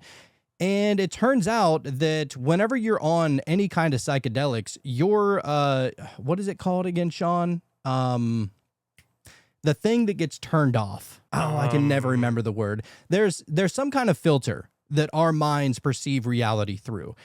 Anyway, that filter turns all the way off whenever you're on psychedelics. So what we found was, and this is through the Imperial College London studies of the continuous DMT drip that they found, or that they have been studying for the past few years. And what they found is that default mode network, got it, there it is, just came to me out of nowhere. My bad, dude. Yeah. You're good. You put me on the spot, dude. I know. Like, sorry about that. So this default mode network that our brains naturally have, it's the filter in which, we perceive reality. Whenever you're on DMT, specifically DMT, but I think all psychedelics, that default mode network gets turned off. So technically, whenever you are tripping, you're seeing reality for what it is. Whenever you're not tripping, you actually are tripping, which is a trip in and of itself. That's when you were hallucinating. Yeah. Which is really fascinating to me, man, when people are having these experiences. And I feel like that's all we really have, other than people telling us their experience, or you can read stuff from a book, but these experiences that you have just so happen to align with experiences other people are having. And so like that's the fundamental layer of this reality that we can all kind of agree upon. Like you said it earlier, as far as like, well, if God can create humans, of course why wouldn't he make other things? And it's like, it's when people say that it's demonic if it's not the thing that they so happen to believe in. Of course there's everything It's the infinite. Why wouldn't there be a segment, or why wouldn't there be an orb, or whatever it is? It's like I feel like it's all of the things, and I feel like it Mhm. shows up where you are. Like the reason why we're seeing orbs is because maybe that's the thing that we were more open to seeing. Maybe people don't want to go to church, or people don't want to, name the spiritual practice, and then orbs show up, and you're like, well, I'm definitely experiencing that. That's something that I can't really talk away, even though we try. It's definitely something that it's tangible, and I think that's probably the point. Yeah. Yeah, Yeah. I totally agree. The I always just think about, because I like to share my experiences with people, and I love hearing everybody else's experiences too, and we had this one, not gonna say exactly what religion, but this religious guy that came on the show, and I was telling him about this experience that I had with the Elohim, and he goes, "Are you religious?" And I was like, "No, I just kind of call myself spiritual." And he goes, "I don't think that was God reaching out to you. I think that was a demon." And I'm like, so you have to be religious in order to have a religious experience, I guess. It's kind of like a club, and, like George You're Carlin not said, in it, I ain't in right? it. It's Newsflash, God is in all of us. So who are you to tell me or anyone else what we've experienced with God? Like, so I yeah, agree. screw that person. I agree. Yes, we have not had him back yet. I mean, yeah, I think it's just really rude for people to say stuff like that flat out, because like, why do you think that? And it's because it's within your religious framework. Well, guess what? Your religious framework doesn't apply to me in my life. So so what you believe doesn't exist to me at all. Mhm. Stop putting your fears on me. Your, It's not your my belief, business. your belief is exactly that. Your belief, right? Yeah. You can keep that. I don't want Yeah. Yeah. it. No, I think it's kind of funny, especially. I didn't want to go here. I'm going to go there now because I'm Go fired up.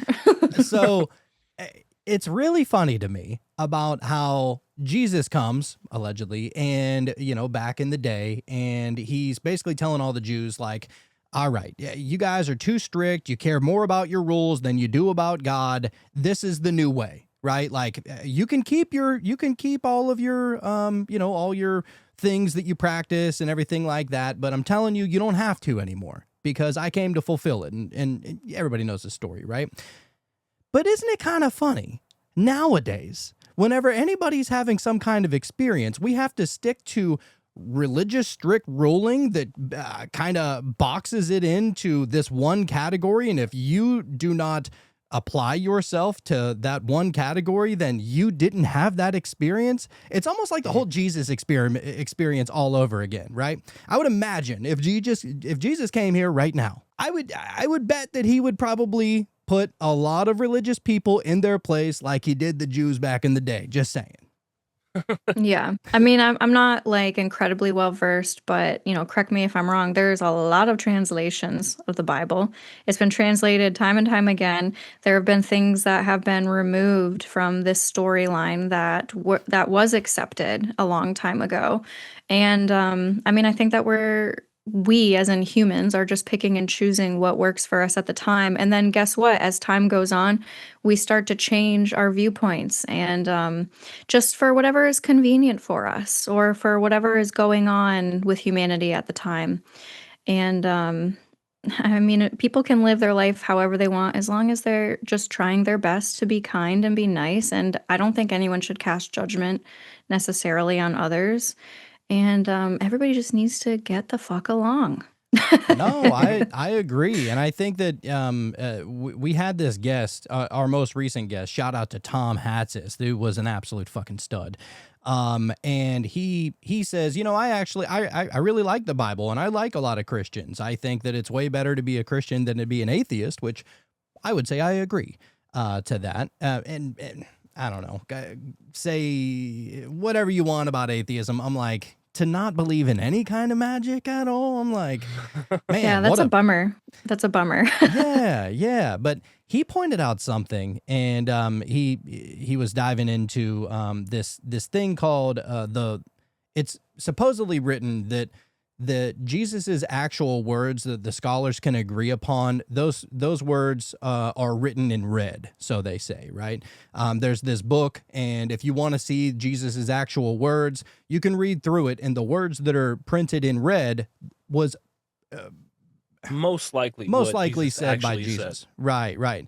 And what he said was, he goes, you know what's really strange is that there's a lot of religious people out there that say that you are this or you're not this, strictly because Jesus said that nobody goes through the Father except through me, right? However, the scholars all collectively agree that that is not what Jesus said. That was something that was added in the Bible. And if you go to the letters in red, that's not in red, that part. You know, so I'm just like, all right, I could see how somebody might want to sneak that bad boy in there. Yeah, it's really interesting how people build like their entire foundation of belief on things that honestly, if they just looked into a little bit, they'd be like, whoa, okay.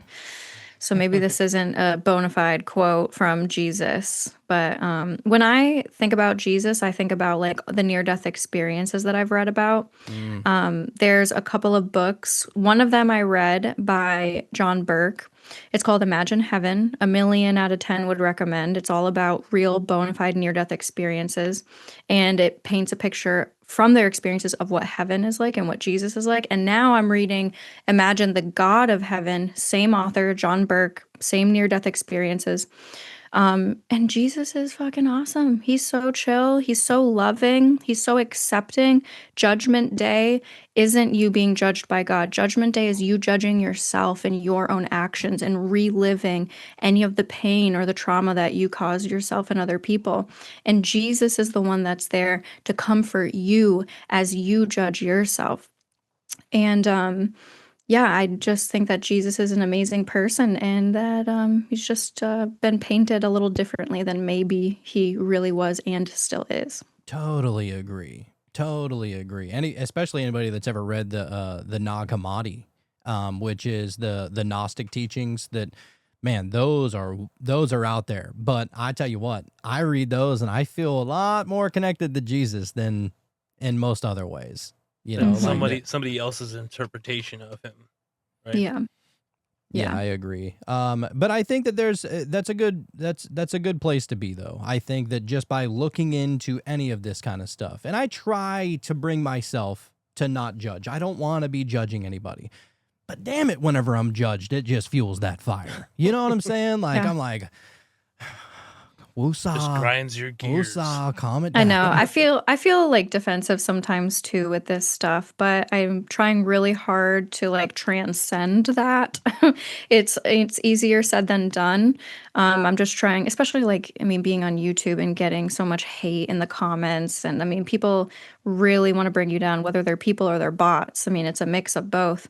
But ultimately, I think there are so many people out there that like want to just be right about whatever they do or do not believe in, that they don't leave any room to explore or to be open. I think that being open-minded and curious is looked at as like a weakness. I don't know. I'm trying to get into the minds of these people. I'm trying to get into the mind of my former self, who was an atheist for most of my life, or at best agnostic and just not even sure what the fuck's going on. And there were times where people who were religious or spiritual would say things to me, and I would instantly put up a wall and in my head be like, I'm so much better than this person. Like, they are believing in this dumb shit that I don't believe in. I feel very guilty for having that inner monologue, for feeling that way. And I've grown a lot, but it's come with just exploring and opening my heart and mind, and it's okay to look into certain topics. You don't have to buy into everything, but just be open to it. And it's okay to change your mind about stuff. People are like, just, I don't know what it is. Maybe you guys can tell me what you think it is. If people feel it's a weakness to be open to this kind of stuff or whatever the case may be, I don't know. Yeah, I don't think it's a weakness at all. You know, I to don't be think curious, so either. to be curious and wanting to know more, I don't feel like that's a weakness.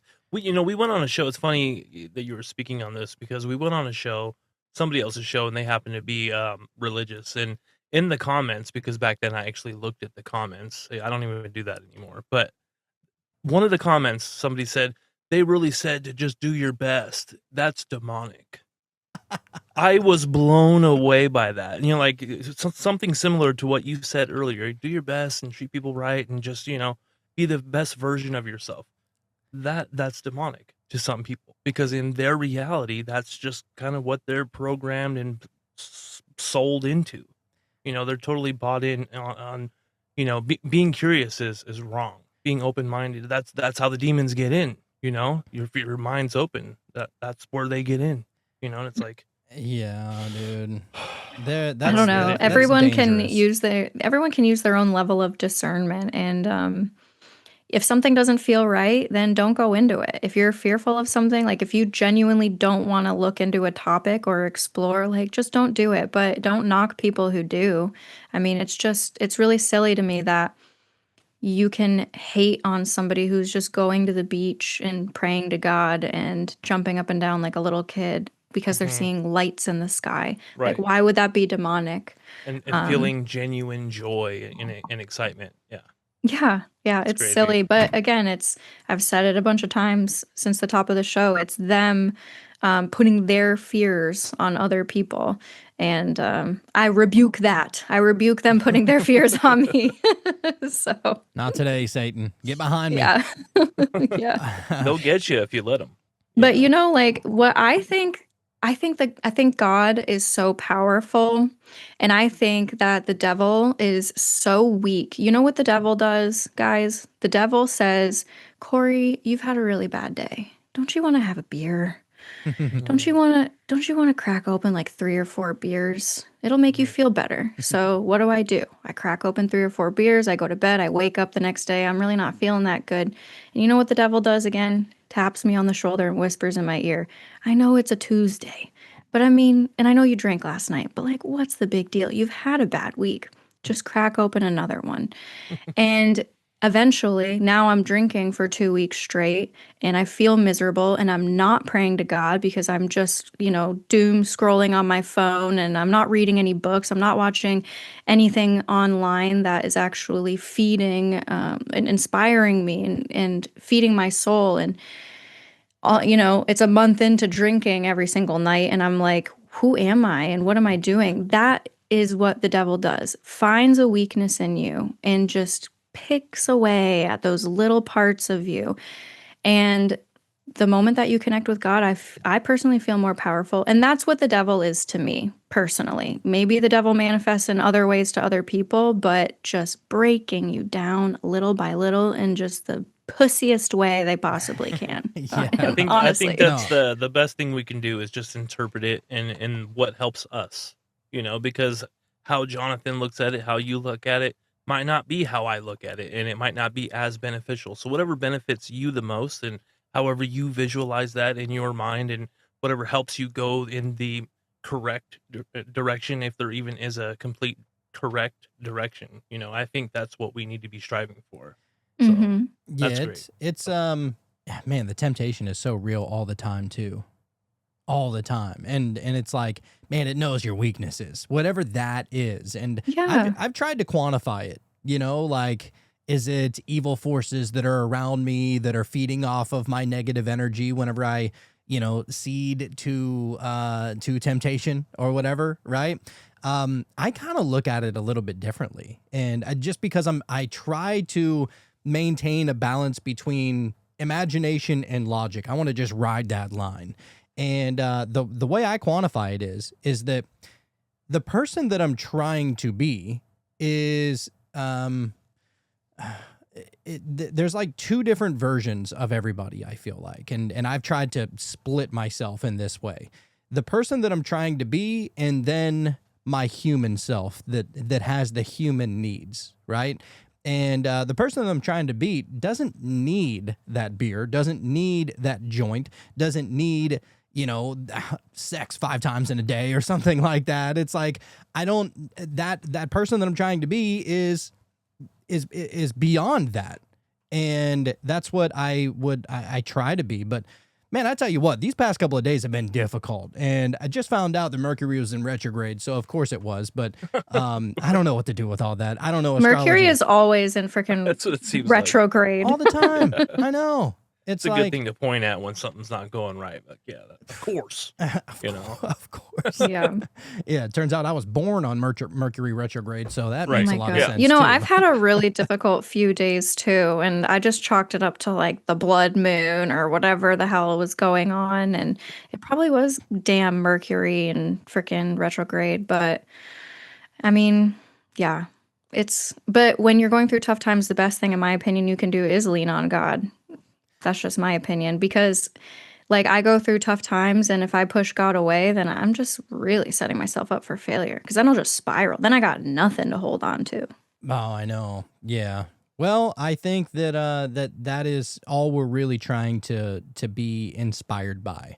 And I think that by seeing the orbs and I don't know, do you say that you're communicating with them, or like I don't even know what would you call that? I mean, is it telepathically communicating? I mean, I guess that's what it would have to be if it's responding to your request at that point. Yeah, I think that they can hear us.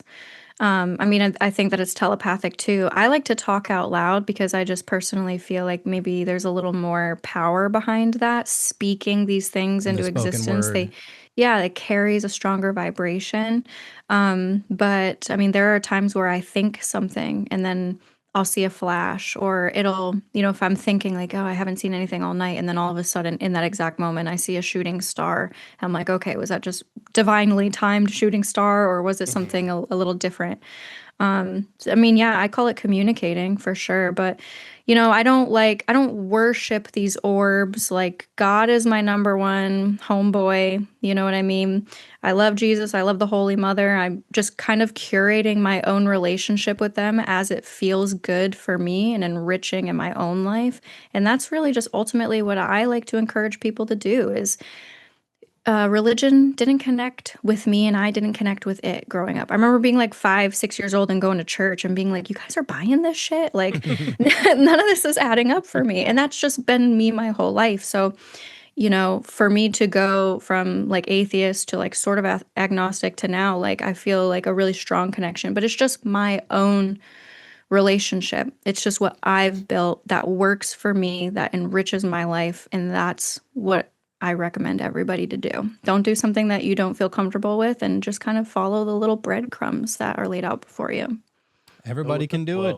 Yeah, Mhm. it's a crazy thing, but I don't think that anybody is ever going to be left out. I don't care how many bad things you think you've done in this life. I mean, I think that just opening up to the possibility, it's saying like, hey, it happened to Kory.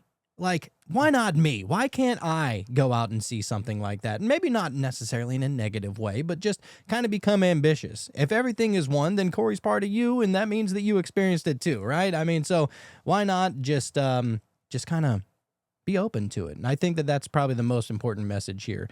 And man, the level of astonishment that you can get whenever something like that actually happens, it is like, it's damn near like, I don't even It's know. unmatched. It's like unmatched. it's like Christmas. Like that feeling of when you're a little kid. Like you walk down the stairs and you see a shit ton of presents and you're like, Mhm. And I know I got that remote control car. I just knew it. Right. Yeah, dude. Yeah. It's an amazing world we live in, and anybody and everybody can do this 100%. Like, will everybody see an orb? I don't know. But I think everybody definitely has the ability to. And I think that most of the time, people stand in their own way a little bit with their limiting beliefs. And I also think like sometimes maybe they just don't appear. Like I said, sometimes I go out and I don't see shit. And then I get kind of bummed. Sometimes I'll go weeks or months without seeing something, especially in the winter because it's so cold and I'm just like not into it when it's that cold. And don't feel bad. Don't talk yourself out of it. Don't let it eat you alive like it did in the beginning for me. If I went out of my way to go sky watching, if I drove an hour away, stayed out all night and didn't see anything, I would feel bad. Just don't. Just take it as it is. You spent a couple hours outside with yourself and your thoughts in nature, and that's a good thing. And just Net always positive. try to find the positive in things, and you'll never walk away disappointed. Absolutely. I Love agree. it. Perfect. Well, look, Kory, at the end of every episode, we always do one tarot card pull. Sometimes two pop out. But Sean, what happened this time, sir? Oh, we got the sun. Oh my god, I wish you guys asked me because I was gonna say that I was guessing the sun. Oh my god. Oh my god. I was like, yes, this is the part where I can say the whole time I've been thinking about the sun. That is so I believe you. crazy. I believe you. I've been there. I swear I'm not making it up. I 100% believe you. I wish we would have asked you too. Oh my god. That's on us. That's on us. No, Next no. time. It's Next all time. good. I'm just happy that that was validated. You know, we're talking about signs and synchronicities this whole time, and I know I can't prove it, but in my heart, I know it's true. And the childlike wonder and Yeah. Wow. And we so were even cool. saying, dude, I said like that one of the orb looked like a orb. fucking sun out there, like how bright it was and how huge. By the way, Very cool. before we read this, I just for a little context, whenever you're looking up and you see that in the sky, I don't know if you're zoomed in or you're zoomed out, but like how huge is it, or how? I mean, surely it looks bigger than the stars, but in comparison to the sun or the moon or anything like that, like how big is it actually?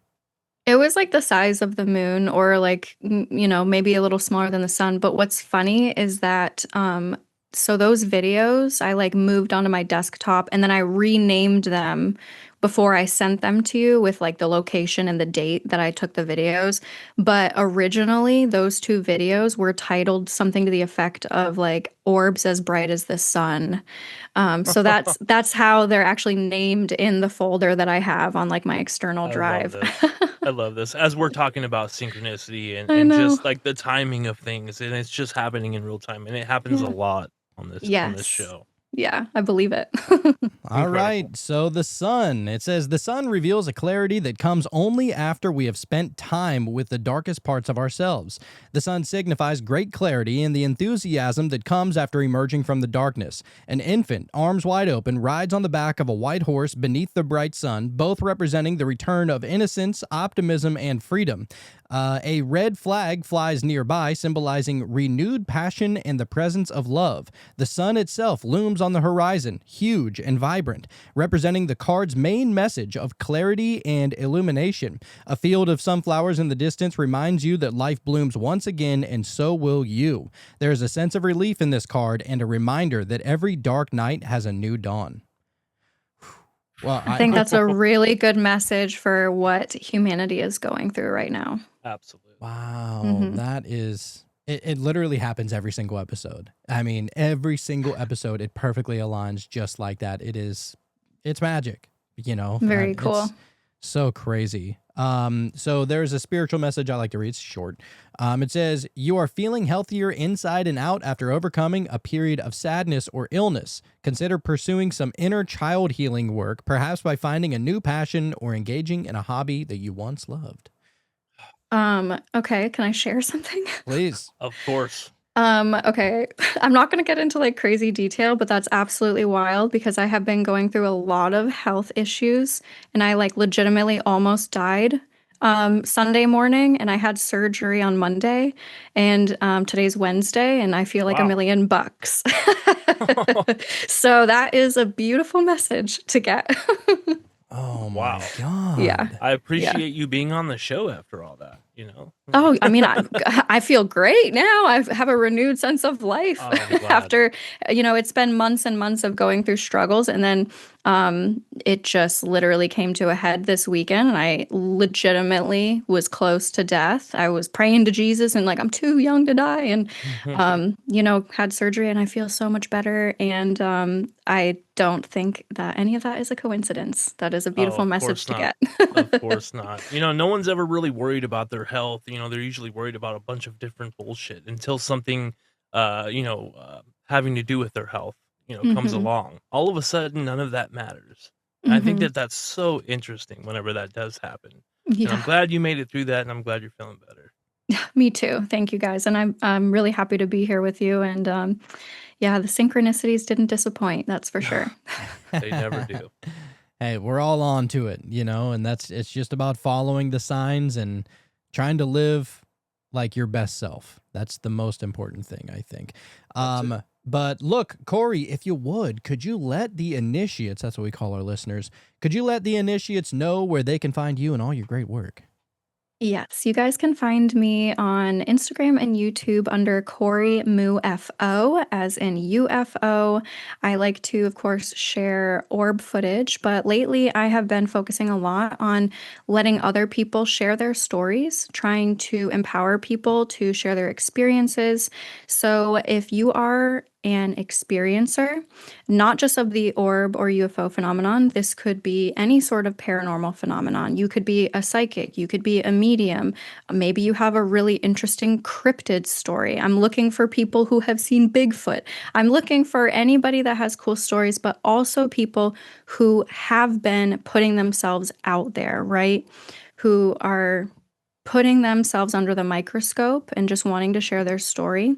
And you can reach out to me at korymoofo@gmail.com, or you can look me up on Instagram, and hopefully we can connect.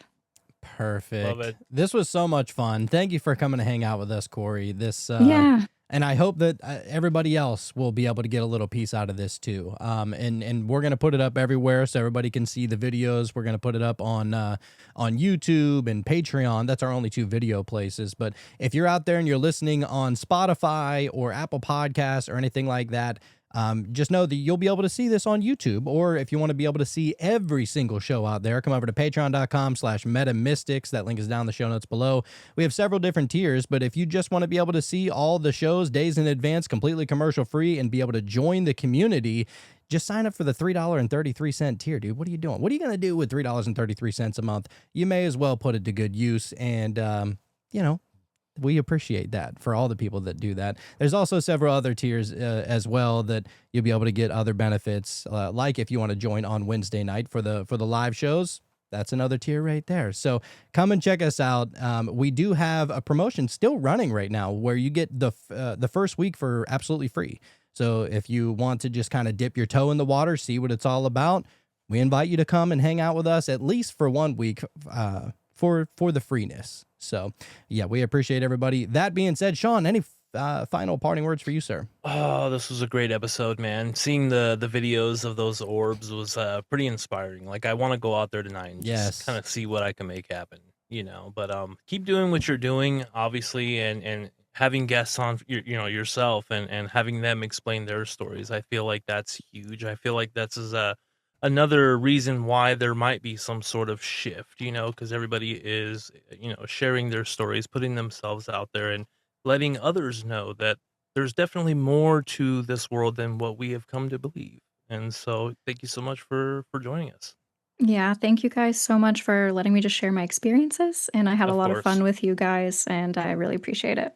Absolutely. Of course. We'll have to do it again because things are only going to start amplifying and getting weirder. So we got to share For sure. stories and experiences and stuff like that. So really looking forward to that as well. Sounds good. But look, if Kory Moo came here and she taught you anything, it's that you don't know what you don't know. So don't just get weird. Stay weird.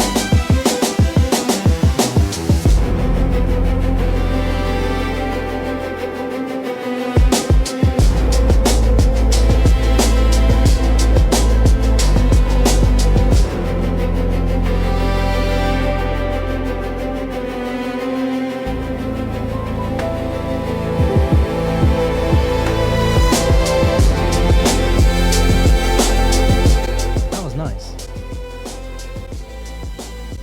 Did you get Back lost to in there? baseline. Yeah.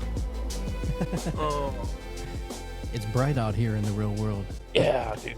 Back to the illusion. Yeah, it is fun to think about it like that. Mm-hmm.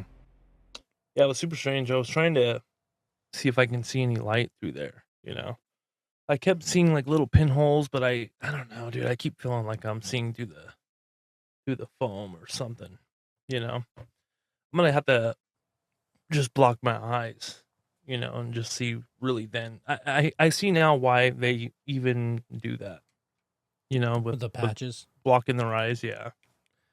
Yeah, because I feel like sometimes I can see through the little foam thing, which doesn't seem like it would make sense, but I feel like I am.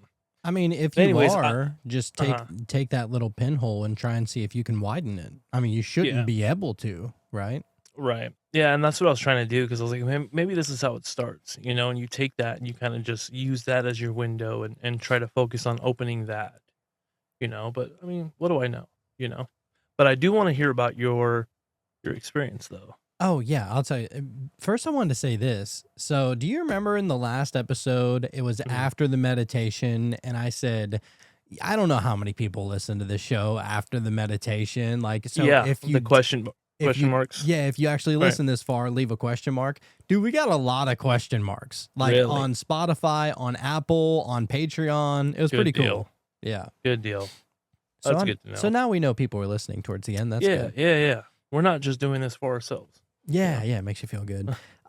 So last night, it was the full moon last night, I Yep. mean, it was the Mhm. last 2 nights really, but Yeah. so I decided to do a little full moon, like a little blood moon ritual last night. Okay. I like to get weird from As time you to time. would. Right. Yeah, Right. yeah. So I made a sigil and meditated on it, put it out by the window. I pulled a tarot card that matched with the energy of that. I set a crystal on top of the sigil. I laid the tarot card next to the sigil and the crystal, and then I Oh, wow, surrounded it with cup like mason jars of water, right? Because I Right. wanted to charge that, and I also wanted to Of charge my course. crystals in the water too. Of course. And after that, I think I meditated after that, not before, but I was meditating on it. And Yeah. it was that meditation that we just listened to. Mhm. And it's strange meditating by yourself as opposed to on the show is very different, Yeah. Because Mhm. on the show, I have to be cognizant of everybody else. I don't know how long everybody else wants to meditate, so I try and keep it not too long, So Mhm. that's why it's usually anywhere between 10, 15 minutes, something like that. Yeah. And this one, I think, was like 13 minutes or something. Mhm. And but last night, I was like, there's no limit as Just to how go all far the I way can in there. meditate. Yeah. And I just bought this new recliner. Well, new from Goodwill, but New to you. yeah. And so that baby is comfy. And so I'm sitting in my best version of a lotus position, which is just crisscross applesauce, basically. Of course. And so I just turned it on, and dude, I didn't put any headphones on. I just turned it on my TV, and I turned it up kind of loud so that it would drown out like, the sound of the AC or something like that going, right? And I just went in meditation, and man, it was a great meditation. Like, and I felt like I got really, really deep, and I was trying to go in, and like I said, the past couple of days have been like a struggle for me. And then I think it was Cassandra. I reached out to her earlier, and she was like, "Oh yeah, that's Mercury retrograde." And I was like, that makes sense. I never really had it affect me in a negative way like that before. I just emotionally all over the board, And so I meditated. It was great. I don't even remember what I experienced in there, but I knew, like, it's almost like trying to remember a dream that is, you know what I mean? Like fading away. Yeah. But I know that it was very, very comforting. And so the crazy part is that I end up going to sleep a little bit after that. Right. And, man, I stayed up super late last night. I stayed up until like 4 something in the morning, which I never really do. But I went to go lay down, and dude, I shit you not, I'm laying there. I went to lay down at it was like 4:15, 4:20, something like that. And I'm having this super strange dream. Like, it is like a really odd one. And so I was telling my wife about this earlier, but I just wanted to share it with y'all because it's out there. So I'm having this dream that I'm living in this like beat down old house, like by myself. And I'm like older, and I'm lonely, and it's this old crickety house that has like, you could tell if it was going to rain, there would be water trickling in. Like, it was this old piece of shit house, right? Needs condemned, like type of house. Right. And super old wood floors that need replaced and all this stuff, right? And And for some reason, I knew in the dream that it was also 4:00 in the morning, which I thought was kind of strange, the correlation there. But I knew it was really late. But for some reason, I was looking up this book in my dream, and I don't remember what the book was called, but I was looking it up, and or I heard somebody talking about it. And for some reason, I didn't think to go to Amazon. I called the library. And I was like, as I was dialing it, I was like, oh man, it's like 4 a.m. Nobody's going to answer this. And a fucking librarian answers it. And I was like, I didn't know you guys stayed open this late. I totally lost track of time. They're like, oh no, it's cool. I basically live here. And we and never close, actually. Yeah. And then they proceeded to talk about like all the bad things that have been happening to them today. And they're trying to like basically like I'm their therapist now. I'm like, I just wanted to see if you guys had this book. Anyway, so I get off the phone with them, and in my dream, I go to lay down because I know it's really late, right? And I'm trying to go to sleep in my dream. Dude, I'm laying there in my dream, and I almost fall asleep, and I hear do do do do do do do do do, and it was the loudest knocking that I've ever heard in my life. Like it was shockingly like so scary. Right? Like how many times did the knock? Like how many knocks? Oh, dude, if I had to guess, probably 20 knocks, but like aggressive and really loud. Okay. And it was so like shocking to me in my dream that it woke me up. And whenever I woke up, I thought that it wasn't in the dream. I thought that it was at my bedroom door because whenever I woke up from the dream, I could still hear the fucking knocking, dude. Oh. And I was like, what is going on right now? Right. And I got up and I looked around and I opened the door and I looked outside my peephole out of my apartment door and nothing was there. I was like, I'm not going to sleep for a little while now, I guess. No, dude. You know? Dude. And it was just one of those weird dreams that like spilled over into reality, you know? And what is that? It kind of reminds me of those dreams when you dream you're falling, right? And you wake up right before hitting the ground, but when you wake up, or at least this is what happens to me. As soon as I wake up, because I'm about to hit the ground, I feel like I'm falling for a good second and a half after opening my eyes. Like there's just like this residual sensation involved with that. I don't know, man. You brought some of your dream back with you. It's like Freddy Krueger, dude. Freddy Krueger shit, dude. Yeah. Well, you know what was really strange too is that while I'm getting ready to sleep in my dream, and as I hear that knocking, I remember feeling myself like trying to wake my body up. It wasn't a lucid dream, but it's just like every nightmare that I ever have. Like I always tell you, I know that I can wake myself up, but I don't even know that I'm dreaming. So how do I know to do that? You know? Right. Wow. And it was so crazy, dude, because I remember it being a struggle to wake myself up. Like I remember saying like I need to wake up or something like that, but I didn't even know that it was a dream. I thought it was real. So why would I think to even know that it was sleeping, you know? I don't know. That would be scary. To wake up and hear the knocking still persisting. It was like some horror movie type shit. I've actually heard someone talking about that. Like if you are woken up by knocks, but usually, at least in the story I heard, you know, and it could just be some old wives' tale or whatever, but it's like 3 knocks. If you hear 3 knocks when you're dreaming or right as you are woken up or something like that, like there's like a spirit or there's something. I mean, who knows really, you know, what's going on with some of this stuff, but I'm sure there's definitely going to be something, some information regarding like knocking or hearing knocking right upon waking up. Interesting. Sure. I just looked it up, and it says hearing knocking in a dream often signifies sleep-related hallucinations, which isn't that what a dream is? Yeah. So. Occurring as you drift in or out of consciousness, commonly linked to anxiety, stress, or conditions like sleep apnea, which I don't have. It is a very common, often intense experience where the brain creates phantom sounds. It says often this is called a phantom knock, a harmless auditory hallucination during sleep transition. It may also be a real faint noise incorporated into your dream. That is. So, yeah, stress, anxiety. Oh, I said that I've been having fucking hell of the last couple of days. Dude. It's getting you. You know? Oh, dude, it got me. Swallowed me whole. I was thinking it was just me. You know, I too also just bought a recliner from Goodwill. That's so funny. Nice. Yeah, I When think did I you only get it? paid like $24 for it. This was not this last weekend, but the weekend before.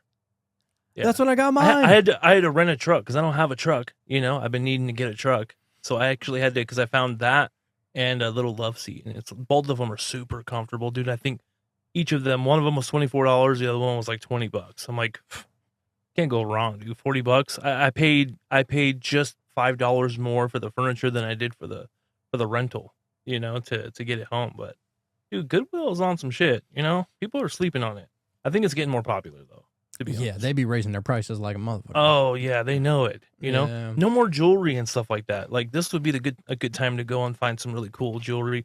My wife just found a mood ring from Savers actually. Oh, Pretty cool. I didn't even know they still had those around or whatever. yeah, But, just bought some. For my so I'm niece always and- like looking at it. You know, like what color is it? You know what I mean? Like trying to get a gauge on her.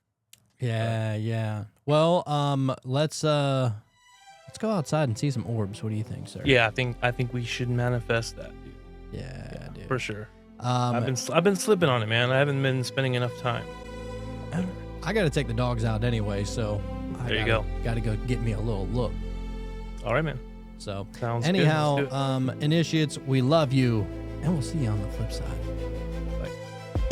Imagine what would have happened if we hadn't attracted the magic we had back when we couldn't fathom. Life is a fantasy, not with the vanity, not the way it was back then. So I grab my pen and write it down like a scripture. Mr. Mystic, making hits for the misfits. The show where you don't know what you don't know when it's on again with Sean and Jonathan.